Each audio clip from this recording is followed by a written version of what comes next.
Begin. And we're live. We have Andy here. And let me go down the side here real quick.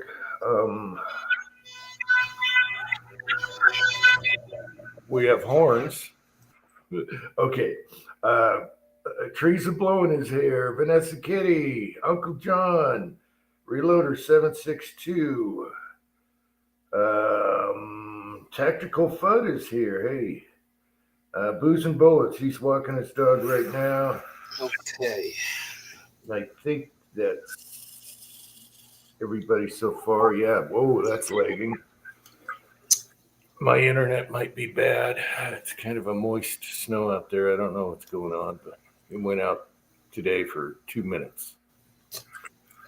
Short barrel pistol rifle and pistol brace rule defies the what does it say here? Damn. Rules defy Supreme Court decision and Congress agrees. Hey. What was that? Something new today? It just popped up now from Armed Scholar. Short barreled rifle and pistol brace rule defies Supreme Court decision and Congress agrees. Let's see where that goes now.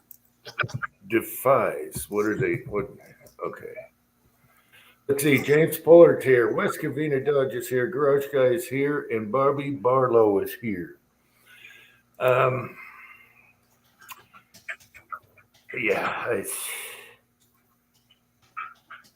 One guy is here. Hey, guys. Yeah. So, I don't know. We're going to have our braces, people, one way or another. Okay. So there's that. Let's see. Hanoi Jane is in the news again. It's like cockroaches. You can't get rid of them. Jag One is here. So yeah, the pistol brace thing. I don't see. I don't know. They should be backpedaling right now. All of them. All those 3-letter agencies should be backpedaling right now.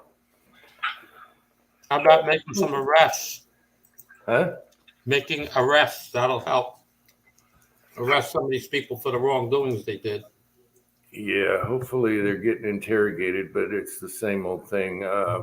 They don't answer any questions. Nothing gets done. Typical government. No justice. Eagle Eye Shooting is here. Who did I miss? Fuzz, Pollard. So you got your brass almost done. I got a ton to do this spring. And I just have to wash it, final wash. Final wash with the pins, clean out the primer pockets, and it's done. All right. 2 hours, 2.5 hours tomorrow. An hour in the oven, and I'll be loading. All right, good. I should be casting too. It's perfect weather for that. But hey, Kenny. Rollis is here. Hey, Rollis. So yeah, I put a mount on my AK, my Norinco Mac 90.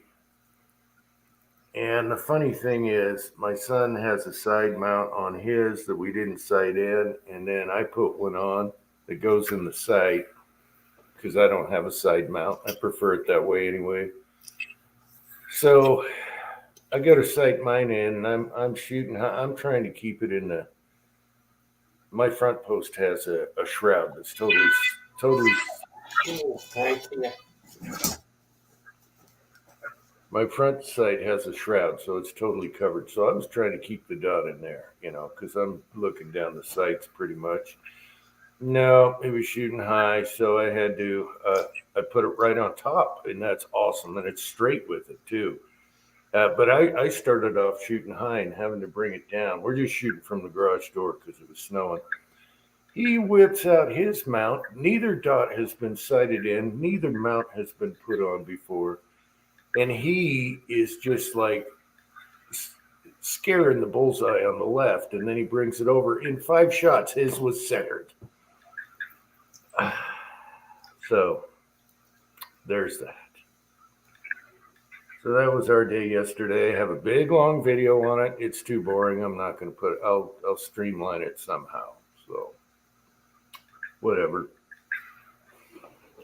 Oh, and then I'm going back and forth on the dog thing. I don't. I just don't like extra stuff on there. But give it a try. All right, side chat. Any questions? I have a link also. Let's do it again. You guys want to come on? I think Patriot Paul's going to try. He got a camera. And when he does, it's best to do it like early. I post a link maybe early, and that way we can make sure his sound and his visual is good before people see it.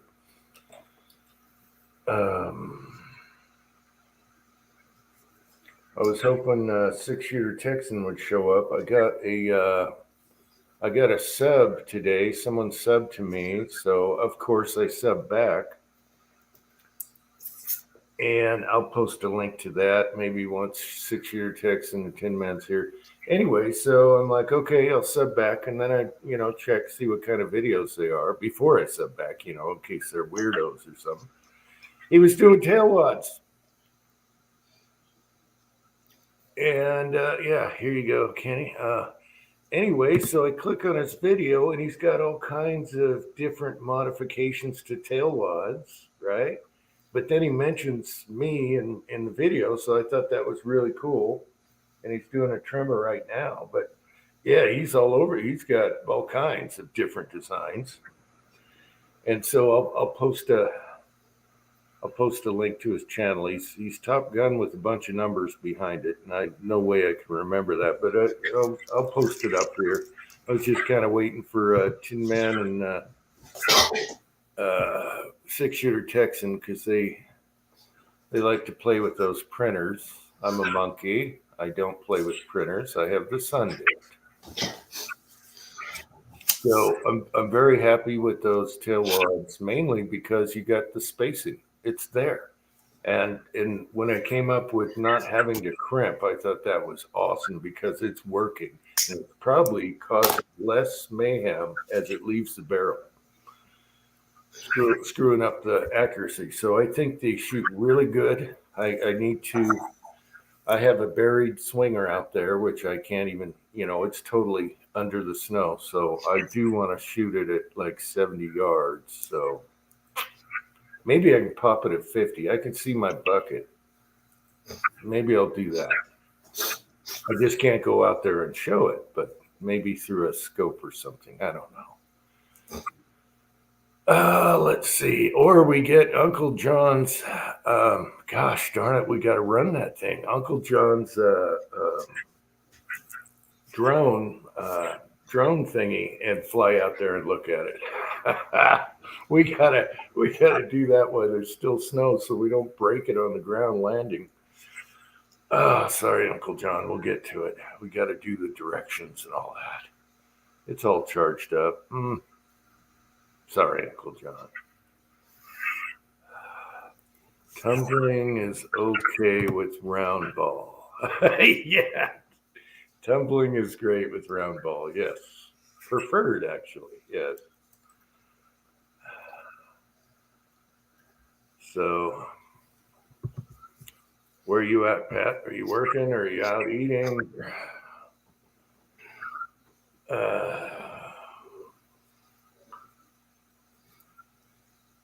So yeah, Andy did a video today. Who else? I didn't see too many today. We got this thing south of us at the south end of the state. I guess it's forget what you call it. It's like vintage tow trucks, and they tow another car up the rocks. Around here, everyone does the Jeep stuff, going up boulders and places you shouldn't be, and they're towing cars up the hills with these monsters. It's awesome. Anyway, that's the big thing going on in the state right now. I've never seen this. They had one car that was upside down on the roof, just sitting there, and he had a cable around it, and he yanks on it, and it flips the car straight up like it was parked. Awesome. I've never seen that before. That was awesome. I'd love to have one of those big rigs. They're cool. All right. Probably boring everybody. John, no prelims. Thinking ESPN, big fight tonight.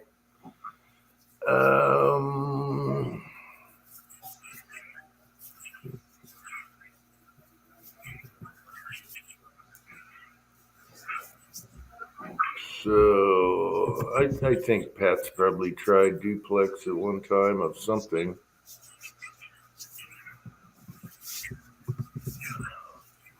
Marbles curve and a 12 gauge. Yeah. Yeah, and they probably shatter really good too. That's why I love shotguns. You can pretty much throw anything in there as long as your payload's not too heavy, which it usually isn't because birdshot's really condensed.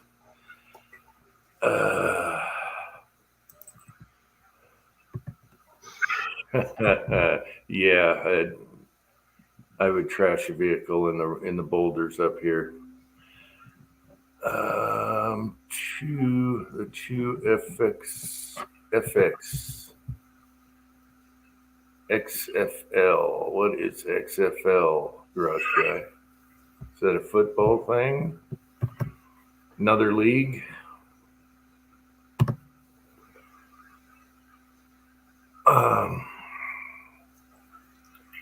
There's Patriot Paul.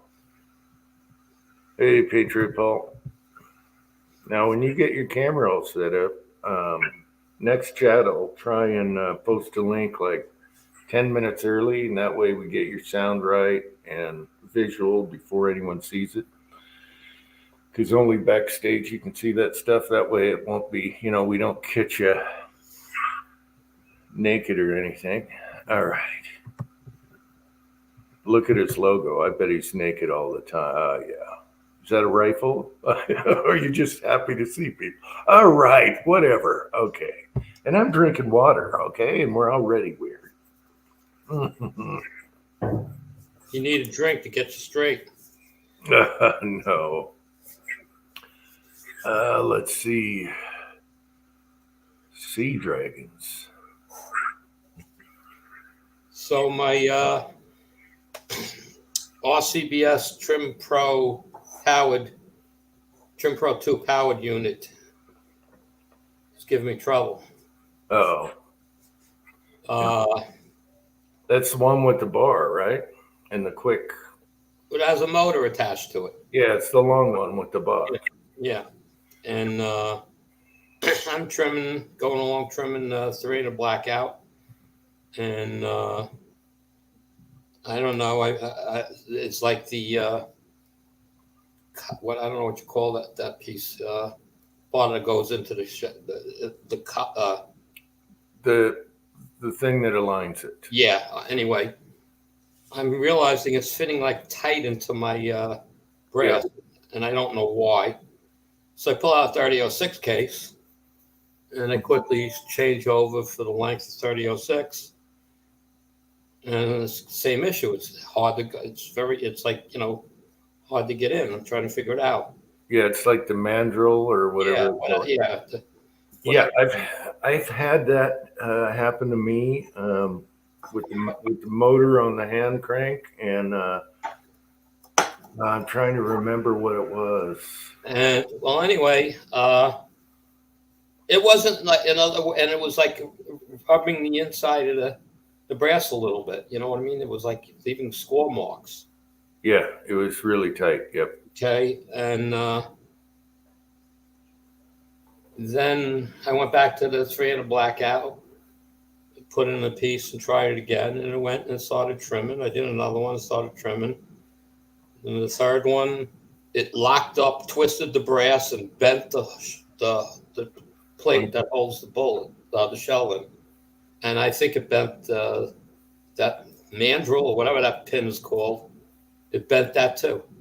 Yeah, but at least your machine's fine. You're just talking about the fittings. So that happened on Thursday night. Yeah.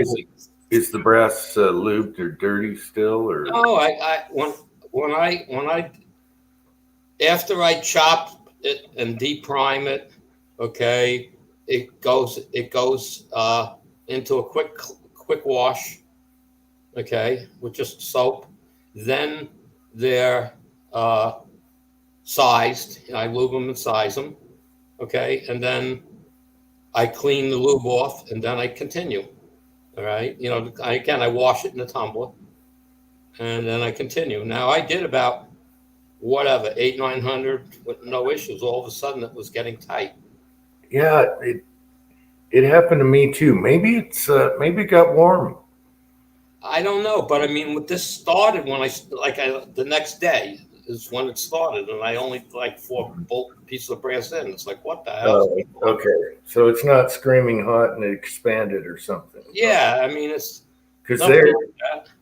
yeah they're specific. You know that. And and it's like, okay, so I measure the inside neck of my 3006 brass that I have. That's all prepped already and done, and then coming up like 306, 307, and I measure the inside of the 300 blackouts, 305 and a half to 306 and a half. I said, well, they were there, okay, and I measure that piece, and it's like 309. I said, what the hell? It's like, how did it swell? Yeah, I can't remember what I did, but I had that problem too when I took the handle off, put the drill on, and I was doing a bunch of them, cutting on the old cranker. And man, I'm trying to think of what I did. Tactical thought. I took it's a tri-way trimmer head from RCBS. I took it totally apart, cleaned everything out, make sure everything was clean. I put it all back together, and I can't adjust it because it's so tight going into the brass. If I put a drop of oil in it, it goes right in. Okay. Maybe so, the line, yeah, that makes sense. So now I'm looking at the cases that I take out, that I know are tight, and it looks like it's I told you it wears on the inside. It looks like it's oblong wearing. So to me, that means it's bent. Okay. But the worst part is I don't care. That's a $9 piece. It's not a big deal to, get one. Okay. Hopefully the chuck isn't the part that it goes in. Yeah. Yeah. Okay. The pin itself, I'm just saying, the mandrel, whatever they call that part. Yeah. Okay. They're $9. Okay. Not a big deal to buy another one. But like I said, it grabbed a piece of brass and it kind of twisted it and yanked it in different directions and bent the plate that grabs the case head. Okay, the rim. Mm-hmm. It bent it, so now it doesn't hold the brass in straight. Oh, geez. Okay, now I'm looking at it. It comes apart, but on their website they don't sell. It doesn't look like the parts. They only sell the whole piece is like $69, which is the whole head with the spring. It's all assembled. Yeah. Plate. I'm like, so I go to call them up Friday. They're closed. They only open Tuesday, Wednesday, and Thursday or something. Oh, that sucks. So it's kind of screwed up on both ends then. Yeah, so I got to call them up and talk to them about it and ask them if they have, because they don't list different size mandrels, just say 30 cal. All right. So I have to call them up and say, can I get one? What sizes is it? Okay. And then say, well, can I get one that's 306 or something, a 307? That'll go in a lot easier. The only thing I can think of somewhere along the line, I know I had 1 or 2 jams when I was doing 3006, but it's not like it just became hard to turn and the case kind of moved a little bit and whatnot. And I stopped it. I caught it and stopped it. But that may have been enough to bend the pin. The very, somehow. And so anyway, now I'm playing with it. I took the pin out, stuck it in a drill, and that's hardened steel. So that ain't getting anywhere. I have a real fine jeweler's file. It's like, I can't tell you how long I spun it and almost did nothing. It did go in a little easier, but it was still like, But even when I grab it in the drill, it looks like it's not spinning true. So I think it's bent. Yeah, if it's not spinning true, that's not good. It's very precise. So now I need, we'll have to wait till I speak to them on the phone. I guess Tuesday. Mhm. Hopefully, because I only bought the unit in September, the end of September. Okay, and the beginning of October, I bought the tri-way cutter heads from them so they can see the purchase of that, and I can show them the receipt from Midway, so that's easy enough because I got a deal on it. It's the only reason why I bought it. And it's non-electrical parts, so they should warranty it because they Yeah. don't do the electrical. Okay. Well, I think if the motor died in 30 days, they would, but I mean, Yeah, after warranty, yeah. but still, it's only 6 months old. So it's not that it's old. Yeah. So hopefully they're going to do the right thing. I mean, whatever it is, if I got to buy a new piece, I got to buy a new piece. I'm not going to worry about it, but I'm told they're good with stuff like that.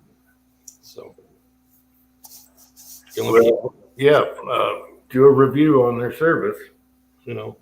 the only people I ever had to deal with warranty stuff was Lee, and the woman told me on the phone, well, if you bought all the stuff, okay, and you want to order spare parts, go in there, order them up. You're allowed one of everything for free. I go, what? So I went online with two APP, with an APP, ACP, Pro 100, and Pro 200, to all the parts. I got spare parts for everything for free. Yeah, I did that before I had the APP, but there was something I needed. And so when I did it, their website, you can get so much for this much shipping, like $6. Mm-hmm. Keep piling it on. Then you get bulkier stuff like the tubes and everything. Yeah. And then the shipping goes up. So you keep an eye on that. It's how much you want to pay on the shipping, which is reasonable. And then you get all these extra spare parts. Yeah. MCK broke the little square on his turret. Well, that's like a slave bolt. That's supposed to break. Yeah. If you're jamming your handle wrong, or if you don't put in the turret at the right, like halfway, if you force anything, that thing's going to go right now, just like my snowblower. So it saves the whole machine. Yeah. And those things, they'll send you a whole pack of them. Those weigh nothing. I got when I ordered the part for that one, that little square thing. When I placed the order, it said, I said, quantity 1, okay, and the pack came with 6. Yeah, I know. You could probably 3D print them now, but I'd just use theirs. You know what? You can't beat their deal, even if you have to buy the part for $2.50 and spend $7 to get it to you. Yeah, and I like a lot of their stuff. I like their bullet sizers, the new ones especially with the the short ones. Yeah, they are awesome. The one with the APP. Wait till you have the APP, so you got to go out and buy the Swage kit. Oh yeah, I haven't tried that yet. I know. Let me tell you something, Uncle Jim. It's so easy to use. Okay, you put the case in. You said no, it's not enough. There's a knob on the bottom. You turn it a little bit. Do it again, up a little more, until you get it. Then you run 2 or 3 and find the happy medium. You need a little more, and boom, and you'll get through. You'll do 50 of them, and maybe one the primer pocket gauge won't go in yet. So you run it through a second time, and you turn it once or twice, and it's done. Yeah, I would probably, in my case, do them super lightly, and then because I use the prep center and I'm doing everything on one thing, so I'm always doing the primer pockets just to make sure they're true, and then uniforming them. So I have it upside down half the time, and ring on the other half. So I would probably not overdo it, and just if I got one of those, I'd keep it a little bit low just to get rid of those stake marks. And then finish them off just like you would. Yeah, it's real. What's good about it is you can adjust it and you can make that pocket as tight as you want. Mm-hmm. Or loose, but you can tighten up. You can. Yeah. Yeah, there's some primers that go in a lot harder than others, So it's like it really worked great. And it's quick. I mean, It really is quick. I mean, I have the electric bullet feeder on it, so it's like, I'm not even touching the brass. Yeah, yeah. Yeah, I love the APP. Kenny sent me one when they first came Yeah. out. And Yeah. so I got the black parts, and it works perfect. There's nothing. It works perfect. I have no issues with it. And I've done a lot of brass on that, decapping sizing um, and bullet sizing on it. So, Yeah, I do basically the bullet sizing. 9 millimeter, I do everything on it. mhm. Okay. Uh, Everything that I have 380, 9 millimeter, 38, 357, 223, and 300 blackout, I deprime on it. And 3006, I can deprime, but you got to feed it one case at a time. It's too long. Uh, yeah, Floppy. yeah, I can't get a case feeder to work. It's that It's tight.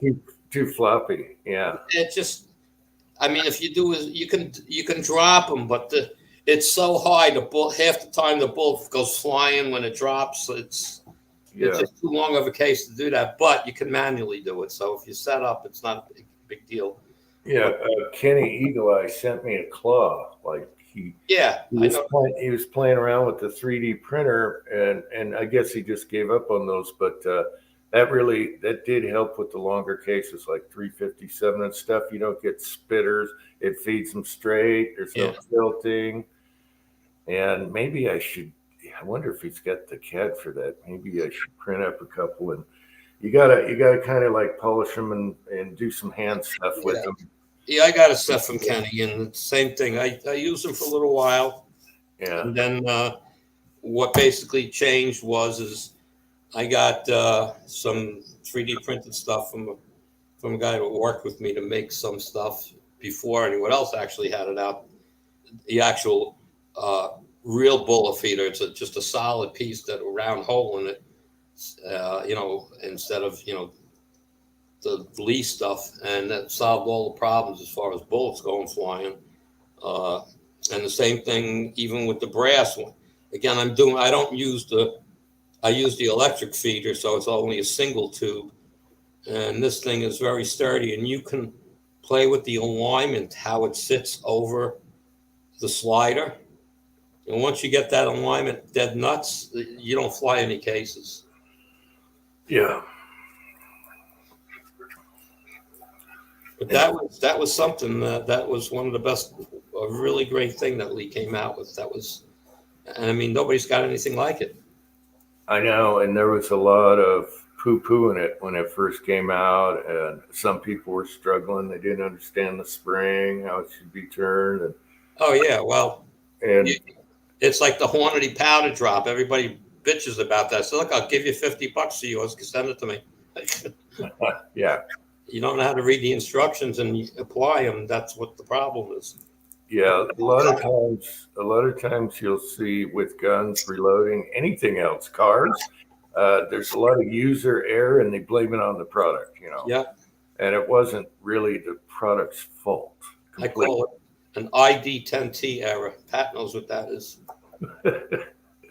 Where is Pat? Let's see. Hobos is here. I'm sorry I didn't mention you earlier. Hey, Papa's Place. Papa's Place is here. Yeah, we got some people here. Yeah. 27 watching, only 16 thumbs. That's all right. Don't worry about the thumbs. I don't worry about thumbs, but you know what it does? The more thumbs you get, the higher the reloading stuff shows up in the analytics. And it's not for you, it's to show YouTube people are watching your stuff. Okay, do it for America then, people. That's what the purpose is. That's what you watch all the shows. Please hit the like button, the thumbs up, because it adds to the power of gun channels. Yeah. So, people not just watching it, they like it. Yeah. Mark Thomas is here. Booze and Bullets is back. Yeah, I like replies when people reply, just feedback, I like to screw with people, have them screw with me, and I like that part. Thumbs and stuff. But you're right. Do it for America, so algorithm goes to them stuff. When I go in to watch somebody's video, it didn't even really start yet, and I hit the up, the thumbs up. Period. Mm-hmm. Okay, it's just something I do. I mean, I was watching. I looked earlier how many people saw my video today. Whatever, it was like 60 something people, and there are only like 20 likes. I mean, give me a break. Well, I click on everybody. Yeah, but Yeah, that's. doesn't bother me either way. Oh, it doesn't bother me. It's just like, well, if you watched it, you don't have a comment, good or bad, and you don't even hit the thumbs up button. Then why are you watching it? Oh yeah, I said I thumbs up everybody. If there's something that I totally disagree with on that video, then I don't. No, I'll give him a thumbs up, and then I'll still go in there. And I'll say something. Who was it? The Mac Man was showing that new case trimmer that he got. That I wanted to buy one of those in the worst way, but I ain't spending that kind of money. And he, and you could see it in the camera. The inside chamfer was way too much, and I said that to him. I threw that in there. Yeah, I noticed that too. I didn't say nothing, but it did look like it was quite the taper. It was deep. It's like I said, I threw it at him, and he goes, "Yeah, I noticed that too." He said, "I got to adjust it." So that's the point. Now, if he would have went along, let's say, doing all his brass, and he missed that, okay, he just shortened the length of his firings of the brass because that's going to crack. Yeah, but it's okay. So it's adjustable. It's not the head itself that's the only choice. You can adjust it. Yes, it's adjustable. Okay, that's it's just like the Triway on the RCBS. It's adjustable, okay. And any of those other trimmers that make those Triway things. That was good. I was thinking the part like, oh, you have no choice, and it's doing that much. Yeah, okay. If it's adjustable, boom. It was his first time using it, so. Well, yeah, but it's like no one pointed it out to him. I know. That's my point. It's not that not that he's doing something wrong. He didn't notice it. Mm-hmm. It came upset from the factory. It's all adjustable. Yeah, there's a lot of things that'll show up on YouTube. I guess a lot of people watch on their TVs. Oh my God, don't watch mine on your TVs, people. But you see all this weird stuff, that you don't notice while you're filming. Somebody, was it Patriot Pulse? Somebody said they saw a cockroach on my bench, on my desk. And I'm like, no. We don't have cockroaches. It's probably an elder bug, which looks like, it's a little tiny bug thing, but it's not a cockroach. But yeah, someone saw a cockroach and I'm like, what? So, yeah, like Vanessa just posted on our costume night, she made a comment and she got banned. On costume night? Yeah. Was it a live or was it a video? That was our live night. I don't know. Oh. I made a comment about costumes here at Halloween Chat, Insta banned by YouTube. Okay. For a while there, they had you say certain words and they would do that in the comments automatically. Like engine, if you said engine instead of Indian. I don't know if they're still doing it, but let me put in engine. They weren't liking that on replies either. They do not like engine. Engine. Okay, I just posted engine and looks like I got away with it. For a while there, I couldn't, and I always say engine. So I'll reply to someone's video, you need engine blood. And it'll be that this is not appropriate. Are you sure you want to, and you got to click yes? Yeah, they're a little bit crazy. Was it the night Andy wore a dress? The night Andy? Well, yeah, it was the Halloween show. That's all. Oh my gosh, Vanessa watches on a 25-inch screen. Do you know why I have the crappiest resolution camera in bad lighting? If I turn on my fluorescent lights, I'll scare the hell out of you. The bags on the eyes and everything. Oh, it's like, oh, yeah, bad. So I'm doing the worst resolution, and here's people watching 25-inch TVs on my video. 75 inch. Oh, I'm going to have to rethink how I do videos. Bad. Yeah, I could show you right now. I'll hit the fluorescent lights and you'd be like, son of a bitch. I want to be able to sleep tonight, Jim. Don't turn on the lights. It's the way the lights hits, you know. It looks like I got these, like I look through binoculars that had the coal on the other side. Oh, it's terrible. Come on, doesn't anyone else come on here live? I don't know. Anyone can come on anytime. That's the thing here. There's no rules. There's no subjects. All right, I'm taking the clothes off. This is just like regular people sitting around having a beer. Let's see.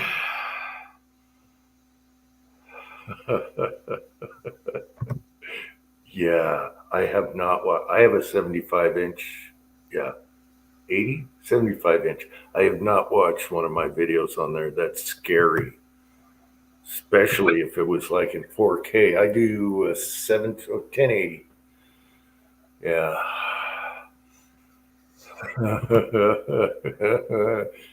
Don't make me get that redhead out.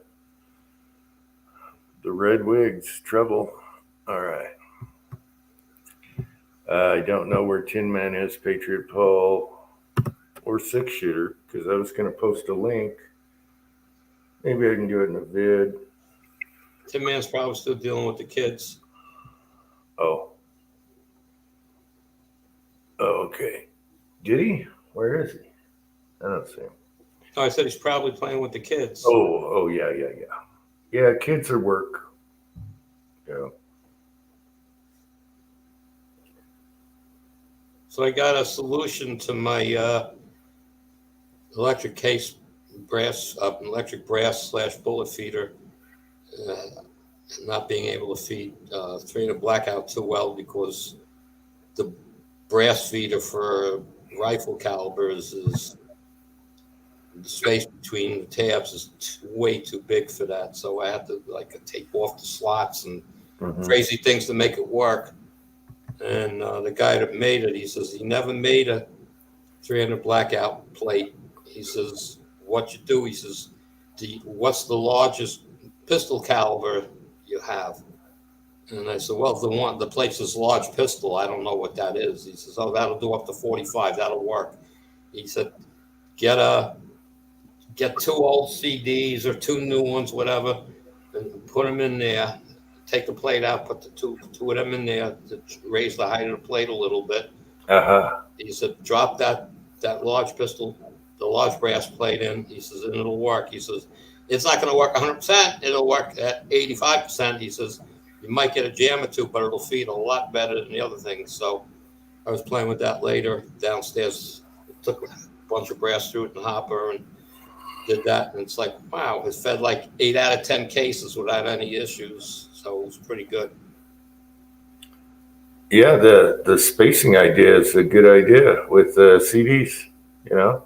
Yeah, he says just because I was going to ask Tin Man to make me a spacer because he made me a couple of spaces that I don't know what he just sent them to me. I said, what are these for? And he says to raise the plate for certain brass to help it and certain bullets. He says to raise the plate a little bit to help them drop in the hole easier. I said, oh, okay, well, they're specific and it fits my thing, but it's not. It's also it spaces off the wall. How should I put it? The hopper wall. When you mount this thing, it puts like an 1/8 inch space between the wall and that plate. So if the bullet, if it feeds nose down, when it comes around, it'll flip. If it's without the spacer, it jams. All right, so it's not complete. So I tried using one of his spacers and it was jamming up because they were wedging a little bit. So I asked him to make me a plate like that, except make it solid. The whatever 5.5 inches or 5 3/4 inches, whatever the size it is. But I got this solved with this guy, so it seems to be working. So I won't bother him. Yeah, the problem with feeders is sometimes, you're not getting like 100%, Well, I don't have any trouble with the with sizing bullets. Okay, anything that I've thrown in there from 223 to the 3006 bullets. It seems to work at a great rate. Let's put it this way. I'm not going to try to keep up with how fast they drop. Mm-hmm. Okay, because I took the switch out. There's a switch in line. Yeah. Tube fills up, it stops the hopper. Stops after 10 or something. Yeah, whatever. Depending on the length of the bullet. So that thing, the switches were a pain in the ass to keep them, aligned. They would move. Okay, and so I said, screw it. I just took it out, totally out of inline, and I had less issues with it. I just run the opposite, the speed of the electric feeder slower. That's all. Curtis Long is here.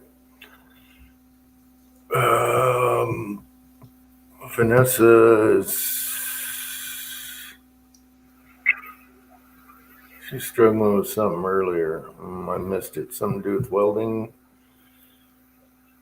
All right, it's garage time. Pony 47 is here. So we got Curtis and Pony 47. Good to see you guys. I'm going to keep posting links. Sooner or later, someone will come on. Otherwise, we have a short chat. I don't know. People shouldn't be shy. Yeah. You don't have to turn your camera on. Let's put it that way. Yeah, anyone's invited here. And again, no topics, no rules. Bisley Blackhawk is here. So we're not going to see any Jamaican bobsledding this year, huh? No, I'm afraid of breaking something. I want to make my next birthday. Okay, so you got smart, you mean?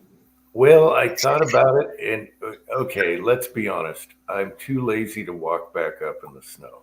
It's just brutal.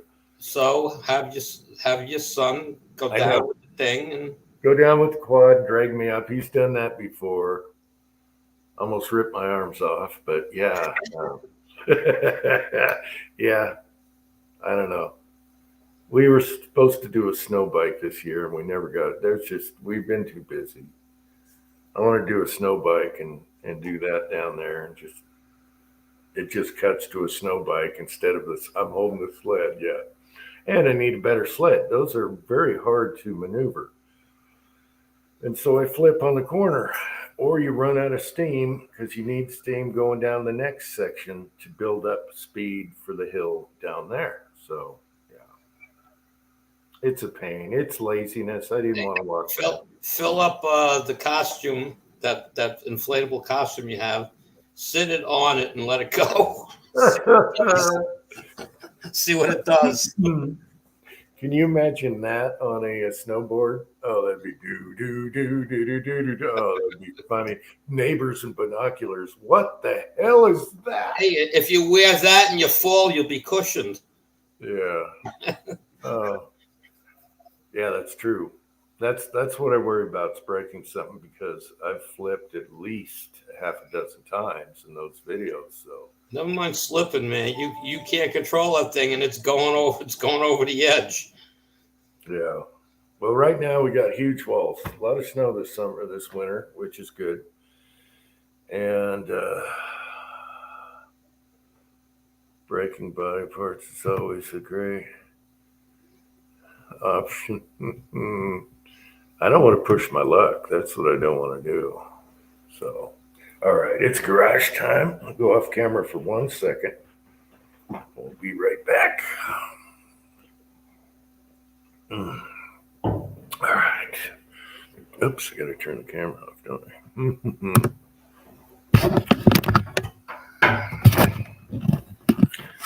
All right. So, what else going on, side chat?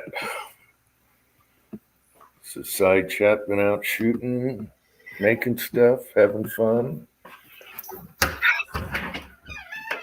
Oh, the people I sent zinc bullets to that were interested in buying them from me and reselling them. Yeah. they did all the testing based on load information. I gave them some starting, information and stuff, and they came back. They're super impressed. Yeah, one of these days, yeah. I know. So they're like jacketed bullets, really easy to get good accuracy, I guess.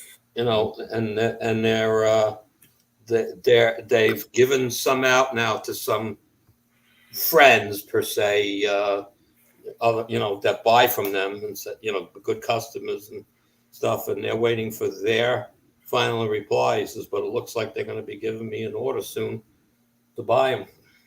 All right. M1A2 is here, and we have another guest coming on the panel here. Does anyone want to guess? Let me now, if I say leather, people are going to know. I blew it, didn't I? Anyway, here we go. Hey, Mark, what's up? Hello, Uncle Jim. Not too much, just relaxing. Yeah, you got the chair. Yes. Hey, let's make it a hat chat. Well, I probably have one somewhere. You got a hat chat coming up. St. Patty's Day. There we go. We have another. Here we go. Gotta hit the store.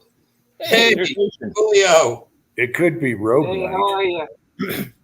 It's Rogue Night for Julio. Yeah, it's cold out How's it here. going? Good to see you guys. Andre D'Angelo's here. M1A2 is here. Okay, how's it going, Julio and Mark? I'm not doing good, Good. thank you. You?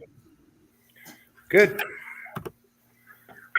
Doing Worried about you there, Julio. I haven't seen you in a while. good. I know. Yeah, too many activities going on. Well, tell it to stop. You watched my last two videos, right? About with that Yes, trimmer. I did. Yes. Hopefully that helped you with something? Yes, I did. I wrote down that tool. I looked it up at Midway. I want to order that. Yeah, that thing does kill your finger. Well, that's the whole point. I was because I played with it, and I was like, my fingers are killing me, and I was getting inconsistent case lengths because Wow. you can't push it right. Right. And when I started using the handle, I said, wow, let me set this thing to like 1.364. Okay. And I did a bunch of the cut down, 300 blackout brass that I already formed. I wanted to cut it down so I could put it in the RCBS so it only has a little bit to trim. And it was like, wow. I mean, I did like 10 in a row, and it was 1.64, 1.641, 1.639. This thing's working great, but using that tool. And I said, okay. Are you talking about the blue handle? Yeah. The M&K tool. Yeah. I use the golf ball, the golf. Yeah. Well, my problem with the Lee, I was using that Lee holder because I have it. I have that kit. And I would tighten it and go, and the brass would spin in it. Yeah, it wasn't tight enough. But I tightened it. I mean, I put, and it's like the brass kept. You get 2 or 3 work fine, then one slips, and another one slips, then the next couple work. It was like what? So one, I bought that the K&M tool, and I was doing it as well. Nothing slipping. Then I bought, if you remember, I bought the Wyman tool, like the Lee tool, and it's a much beefier base, and you can tighten it, without even thinking about it. All right. I started working with that, and then I remembered about the K&M tool. I took it out, and that was the real solution. It made a big difference. Yeah, someone should make one where the collar on it, instead of this small, it's this long, so your hand can crank on that. Well, that's the K&M. Okay, good. But it's $39. But when you get it in your hand, Julio, if you buy it, you're gonna go, wow. I mean, it's really a piece of equipment. It's not a piece of junk. It's heavy. No, I got it on my list to order it. Yeah. And it's better than finger surgery. Oh yeah, last time I went in a little too hard and it caught the blade and it caught my finger at the same time, the knuckle. Yeah.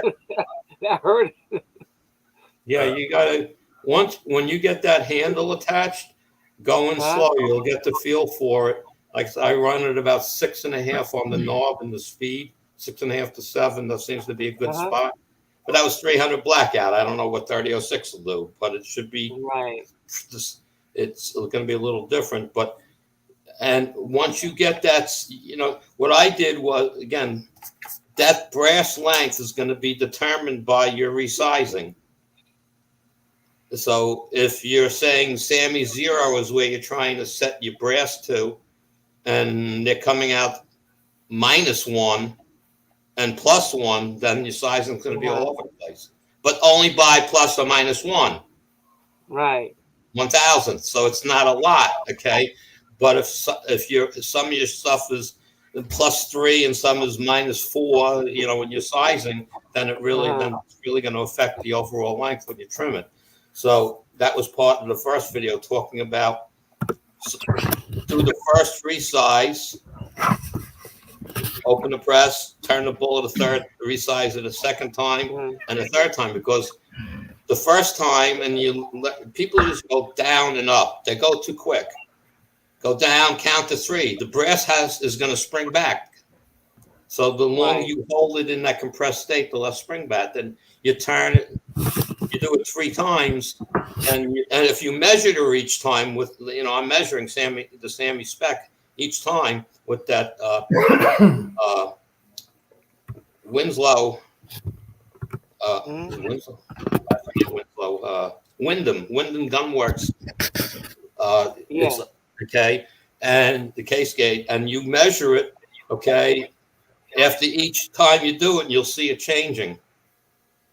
Okay, so that if it's the third time is putting you too far down, then you raise the die hair, and you try it again 3 in a row until you get to that number you want it to be at. So like when I did the 300 blackout, the first pull put it +1.5, the second pull put it just below 1, and the third pull put it at 0.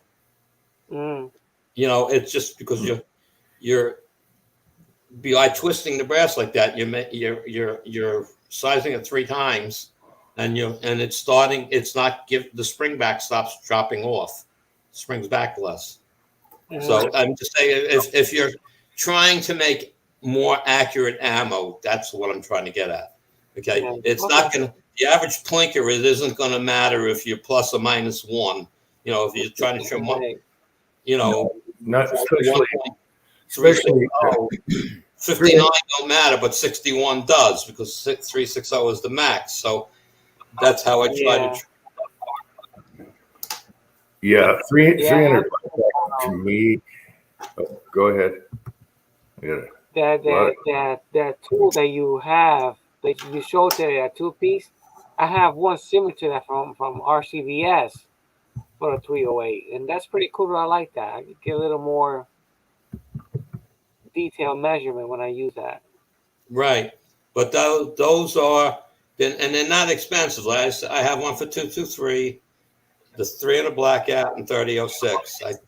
Between $80, $85 to $109.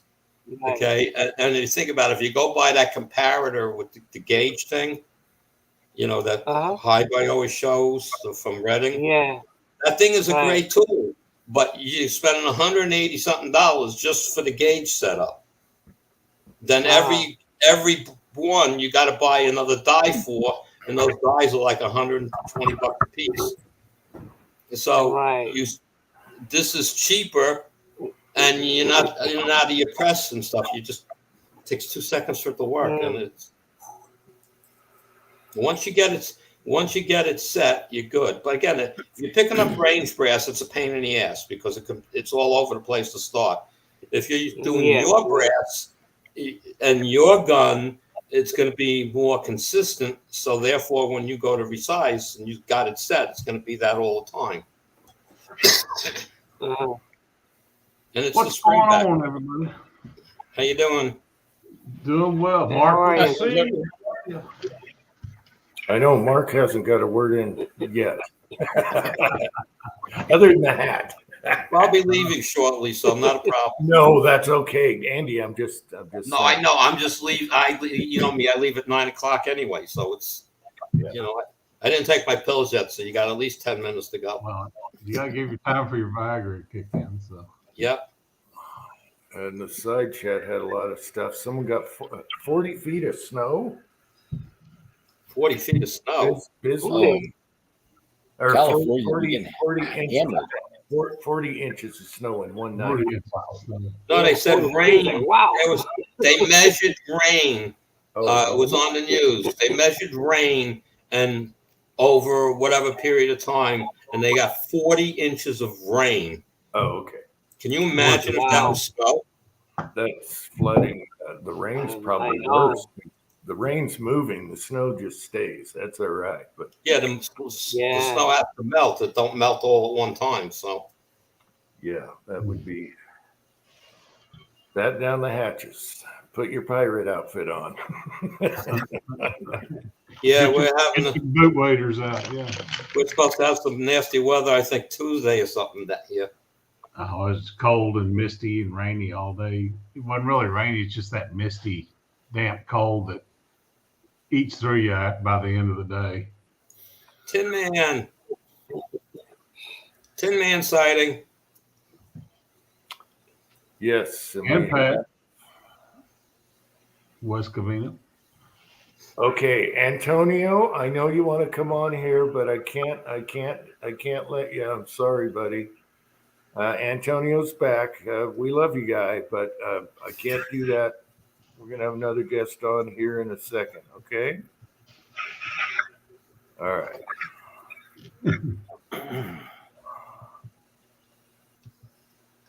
And I want to make sure I click the right button this time. No. Okay. Antonio's okay. He's a nice guy. He's not like those bad guys. All right. Not like our Australian friend that showed up that time. Yeah. Antonio and Mr. Sock is okay. All right. Hobby's had an earthquake. Hobby's hobo earthquake in Canada. Wow, really? Small quakes 2 days in a row. Well, at least they're small. You're over there on the Alaska side, though. Oof. I remember the one in the 60s. That was bad. The one that got Alaska. Yeah, that was bad. We felt it, but nothing like Alaska did. M1A2, what extractor problem did you have? That was way up in the chat. I'm just curious. What kind of gun? Okay, sorry guys. Is the M1A2 saying can a bullet mold that you have used zinc can be used for lead afterwards? I don't see why. Yeah, you just don't want to beat up the aluminum ones because of the side when you're hitting, you know. Yeah, if you're using an aluminum mold, you have to really get it hot. Okay, hotter than you would use a steel mold. Believe it or not, I pour not at 890 degrees is the temperature of my zinc when I use an aluminum mold, and I heat the hell out of the mold before I even put it into the system, including the sprue plate. So Does the zinc stick to the aluminum when it's not hot enough? It's hard to open if you don't get it hot enough. And what happens is the banging of the sprue plate causes the base of the bullet area to oblong. Yeah, you'll oblong your cavity. Think about it. Just the base. It oblongs the base. Yeah. So you got to get it real hot up to stop that from happening. I've experimented enough. I got it working, no problem. In the steel mold, no issues whatsoever. But you can cast either in the mold because it's not mixing anything. When you pop the bullet out, the cavities are clean. There's no like leftover zinc residue or something like that. I put my order in today, with NOE with that 4 bullet weight mold where you can change the bullet weights. I did the 44 Magnum. I'm on the fence about doing the 9mm. Yeah, I saw that. I got that email from Note, NOE today too. That's like, yeah, okay. Well, I have no need. If he made it in steel, I might think about it. No, they're in steel. You can get 2 cavity steel, or you can get 4 cavity. Oh, I didn't see he had that in steel. They had 2 and 4 cavity aluminum, and then 2 cavity steel. And that's what I put my request in, was for a 2 cavity steel. Here's a funny reply. Yeah. Because Pat broke a handle before. It's very easy not to break handles because I have an aluminum block that I rest the actual metal from the handles, at the front, where it holds the mold block. That's rested on something, so it takes all the abuse. You have to see some of my videos. They're all over on Rumble or whatever, wherever they are. Ten men said Pat beats him like they owe him money. Beats him like he's a pimp. I only have 2 sets of molds that have loose handles, and I got to do the. I bought the epoxy. I got to do the Jim fit, Uncle J fix. Willie broke his handles, and I made him a set, and I made collets out of copper pipe instead of that little thin metal. It's a lot stronger that way. But I bought a used mold. It's a old Law CBS mold. It's for 223. Well, I want to say it's for 223 because it's only a 33 grain bullet. I bought it just to play. Casted some zinc with it. Haven't loaded any up yet because it's a little tiny bullet, so I have to really calculate that one out and see what happens. But I'm going to send a batch up to CW because he's got a gun. I don't know what caliber it is that he shoots that out of. And I just never, I forgot to put him in the box for him with the last box I sent him. But I got to just fix that mold handle. But that's not, again, it came to me loose. And then I have another mold. The Lyman molds handles are like crazy, but they're so heavy. But Jeff, I just ordered. Go ahead. Jeff is here, and he had a question. All right. Oh yeah, I haven't had any problem with the Brownells website. In fact, Wednesday I ordered 3 bricks of primers from them. They had small pistol magnums, which is the first time I've seen those in 3 years. So I bit the bullet and It's like Mid-South had $96 a box. I was like, ow. Yeah, Mid-South had magnums too. Like $1.25 a box. No, that's not gonna get. I get more magnums. Hey, Jim S. They didn't have. You guys see? What's the name of those primers? Not expansion ammunition. That's the expansion primers. There's videos up on it right now. I can't think of the guy's name. He got his hands on 3,000 of them that he wasn't supposed to get. Somebody like copped them. I don't want to say copped them, but somebody got them for testing purposes. Somebody he knows gave him some, and he's been testing them. And he says this is out of the first 100,000 they made. This is the first test run, and he's having the issue he's having is in revolvers. Okay, 38 mainly. Okay, that the strikes are not hard enough. In double action, probably. No, single action. Oh no, double action. You're right, double action. Double action, you're not going to get the hit you do in single action on revolvers. But he's trying to show you them, and then he was running a 1911 and a 45, and he went through 30 rounds with no issues whatsoever. And he ran through a whole bunch of different guns. I can't think of his name now. I'd have Did to he look it up. did he mention putting a lighter hammer spring in? No, he said he's just saying these are guns out of the box. He says, you know, Okay. okay, All right. he said, these are not played with, not modified. You know, he said these are out of the box type guns, and So it's they're been, harder. it's been great. Okay, I mean, so far he's got 4 or 5 videos up with different guns and stuff, and it's very promising at this point. So and he said, you know, he's the guy that announced them and has talked to them, and they have new owners. There was a transaction made where somebody bought them out, okay, and that was part of what slowed down the process of getting them out. I mean, he's got video, you know, showing you the primers lined up and things that he's noticed and whatnot. But he's, you know, again saying this is the first run off the line. He says, so they still got plenty of tweaking to do. He says, you know, and they were out there, a couple of companies they sent them to for testing purposes.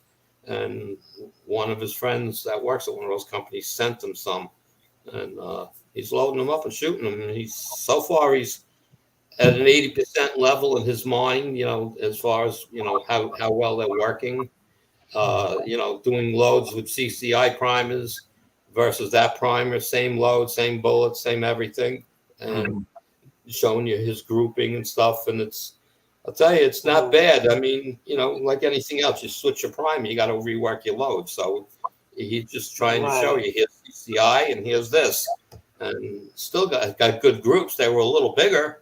He says, but that doesn't mean it ain't him, you know. It's so it's interesting. You know, if you search on YouTube for that, you'll find the guy. I can't. If I leave now, I'll lose everybody. It's right here, I think. Turkeys. Yeah, the turkey's opinion. I couldn't think of it. Gobble gobble. He's got 4 or 5 videos up on it now. And if you go back in the videos, you'll see where he actually talks that he's spoken with the owners of the company way back when and stuff like that. So he's like the first guy that really talk about him. I haven't found him anywhere else. Yeah, he seems to be a real nice dude. He's like he shoots from the hip. He you know, he does not do any like thing. If somebody sends him something, if he thinks it sucks, he's telling you. You know, so you know it's he's a pretty cool dude, as Tin Man put it. Well, I learned something in our Bass Pro. I popped in there Thursday to get some of that Franklin Arsenal brass cleaners, which is what I prefer to use in my wet tumbler. And our Bass Pro is an old Cabela's, so they've got the gun collection room. So I always pop through there to see what's in. It's been thin for a long time. Well, and the 2 old heads were in there and rearranging stuff, and we struck up a conversation.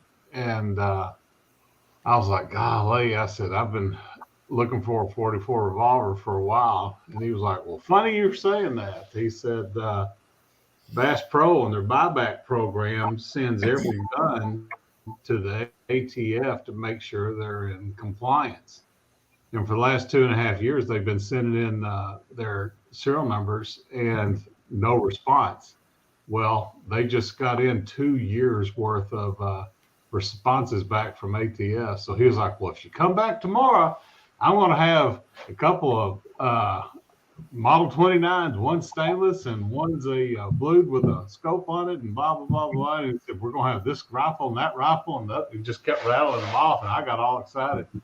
So I went back Friday morning and he was like, well, we're putting out the long guns first. And, you know, they had put out a bunch of interesting stuff. I sent Jim pictures and Tin Man some pictures. And a DAS manufactured foul and that M1A DMR rifle that we used briefly in the 80s that's got I'll be right back.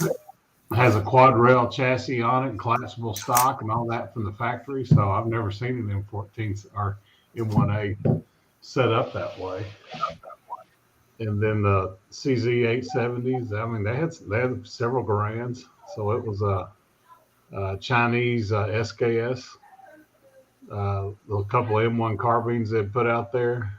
And so it was they were like, well, probably Monday before we get the pistols out. I was like, that goes. So I bet the prices are high. Oh, those 29s are going to be, they're going to be $1,000 each at least. Oh, I bet they want more than that. If there are no locks, they're going to want more than that. That M1A DMR in that chassis was what, $3,300, Jim, on the price tag, something like that. Yeah, that's the only prices I saw. Yeah. The Garands were about $1,300. Those CZs were, I don't know, they're about $1,300. The Norinco, I mean not Norinco, but that Chinese SKS was like $800.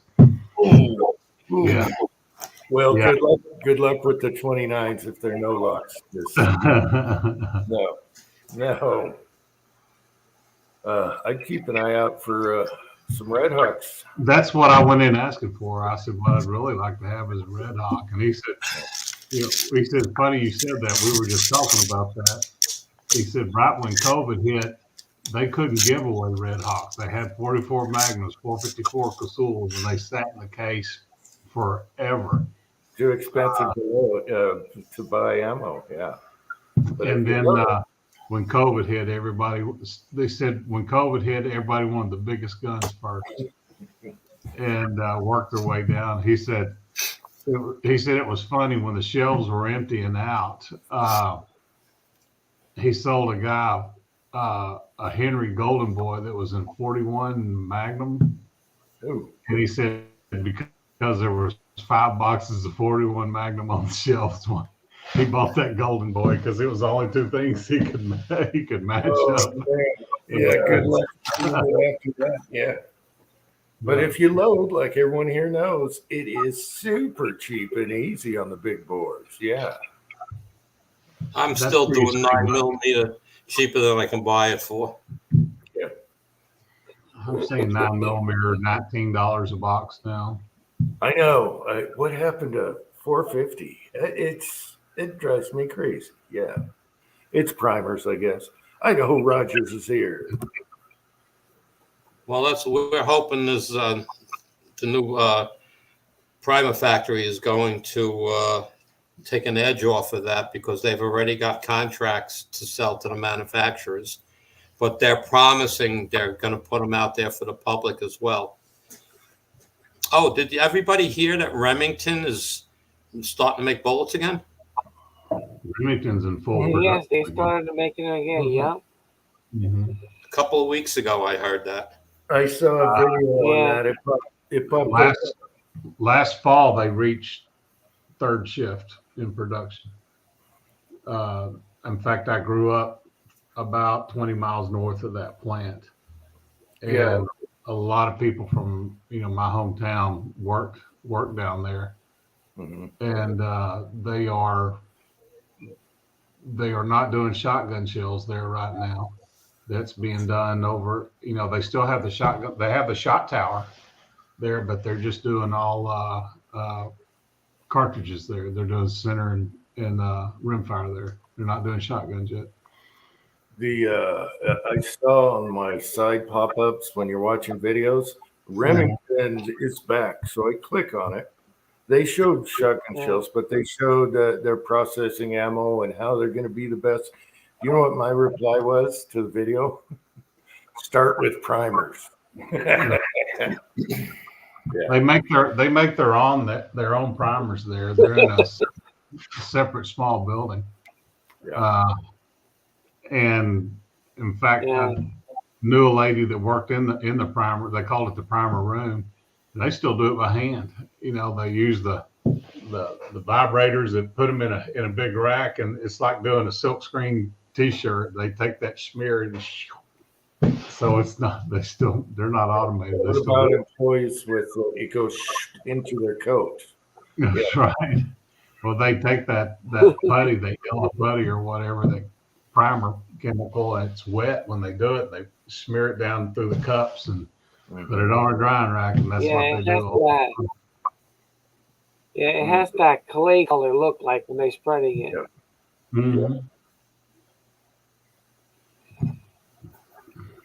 So that's hopefully you'll start seeing more ammo on the shelf. So as you start seeing more, hopefully prices will start coming down. It usually does. This is just the COVID on top of the other crap and elections. That was just like a mega problem. But, Winchester took over the military production, and all their primers are going there. Half their shit's going to Ukraine, probably. Well, you know what? The Department of Education bought 8 million rounds of 9mm. Why is the Department of Education buying 9mm ammo? Or the tax rate.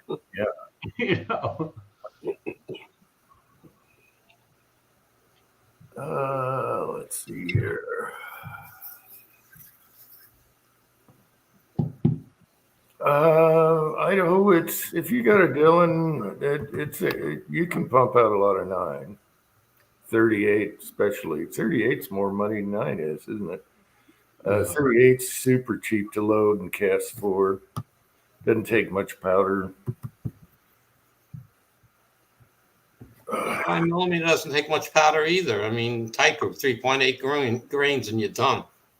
Yeah, no, I wasn't saying 9 doesn't. Yeah.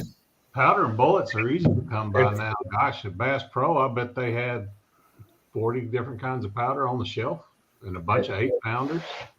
Prices are still up there, but well, primers are what they don't have. yeah. But I mean, if you still sit down and say, by the time you add all the stupid shipping and hazmat, you're costing you 12 cents. Okay, for the primer and a penny for the powder, so 13 cents. And then if you're casting your own, a lot of us get the lead for free. Okay, so it's your time involved. Yes, time is worth money, but it's a hobby.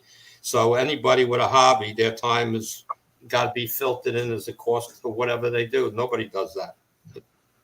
Yeah, and I like screwing around with stuff, so it's a fun hobby. It's a hobby, okay? I mean, the guys that are doing matches and stuff, and they need 500 rounds every time they go to a match. It's a little different, okay? Yeah. But but still, they're buying case loads of pre-manufactured ammo, or factory ammo, whatever you want to call it, and you can't tell me that's cheaper. It's just they don't have to spend any time to do it. Right. They're not spending their weekend loading, they're spending their weekend shooting. I'm cranking out. You're not Rollis.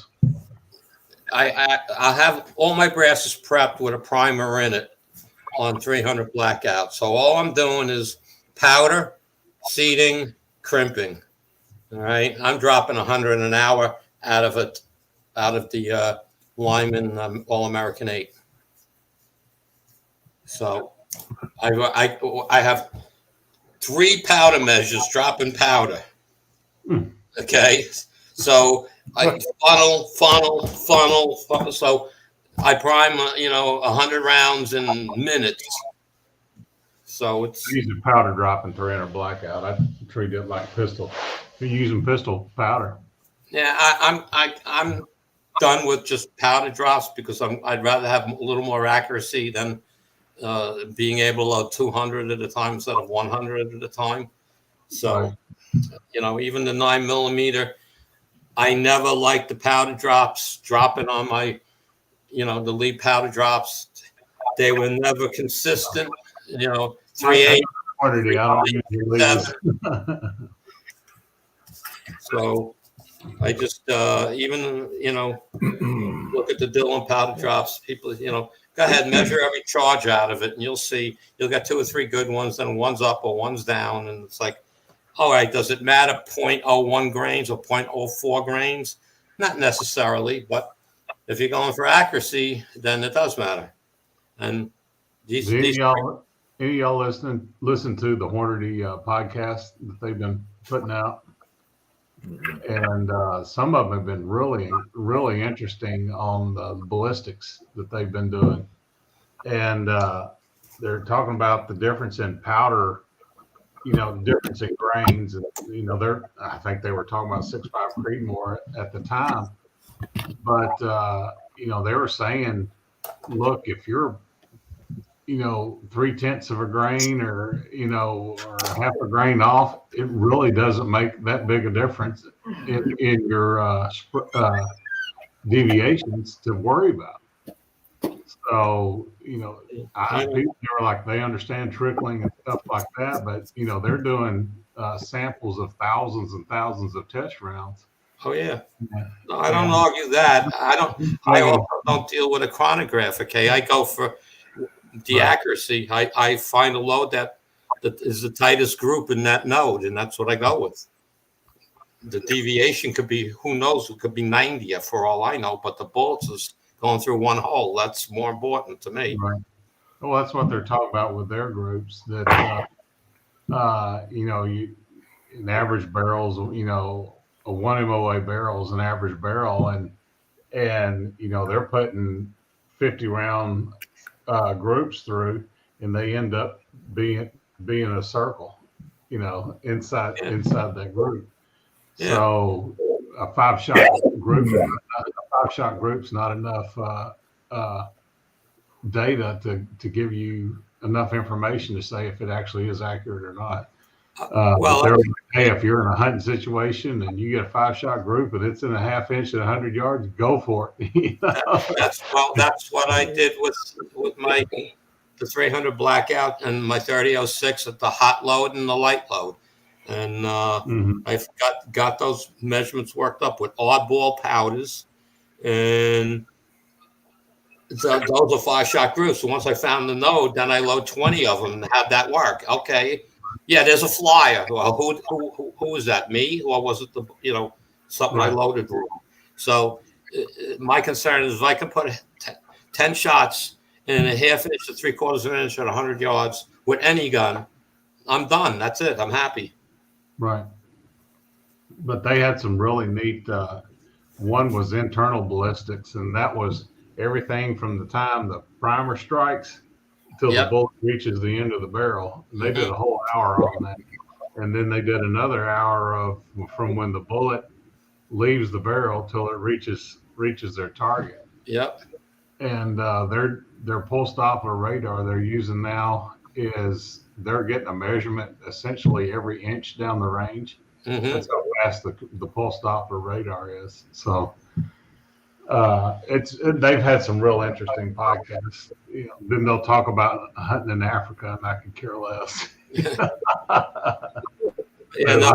Some amazing stuff has been happening in the last couple of years. Yeah, with equipment. I mean, even I'm working in the military sector, but I don't make military items. The military can't use IC chips that are not lead coated. Right. If they're tin coated, or as they call it, lead free parts, they can't use them. They have to be tin before they can use them. Mm-hmm. And the tinning has to be a certain thickness, and the measurement to the solder level has to be like 6337, specifically within a certain percentage. We have all this equipment that measures that stuff. Okay, and we just got some new stuff that blows your mind of what we had from 15 years ago to now. And it's like, whoa, what a difference. So it's amazing the technology advantage. Oh, yeah. And these Hornady guys, they basically blew the Satterley method out of the water, which I was a firm believer in. And the problem with the Satterley method is there's not enough data to make a difference. And what they were talking about, if you're measuring like 0.2 grains across the board, if you do 1,000 shots, that line's essentially going to be flat when you put them all together, because you'll have nodes in individual rounds, but it'll, with generally if you're with what I believe I said within a grain and a half, your line's going to be flat. So the Satterley method, and they've specifically tested it, and it's irrelevant because there's not enough information there. Yep. There's too much deviation between shot to shot, especially when it comes to temperature. Temperature, everything affects it. So, atmospheric pressure, everything. Mm-hmm. So I thought it was pretty neat how they were talking about external ballistics when every bullet, especially a rifle bullet, when it comes out the barrel, is twisting is like that, but within 10 yards, generally, it has smoothed it Straight itself. out. Mm-hmm. That's actually pretty cool how they do that. Yeah. Some of these methods are like diets. diet. Some of these methods are like diets. The Atkins diet and all. Yeah. Well, the Satterley method just absolutely made sense if you think about it. But the way they approached it was like, okay, let's take that thought process and multiply it times 1,000 rounds. And they tested 1,000. With one, they tested 30,000 or something absurd, 30,000 rounds, and they said within with a grain and a half, the line was essentially flat, and the groups were just one big round circle.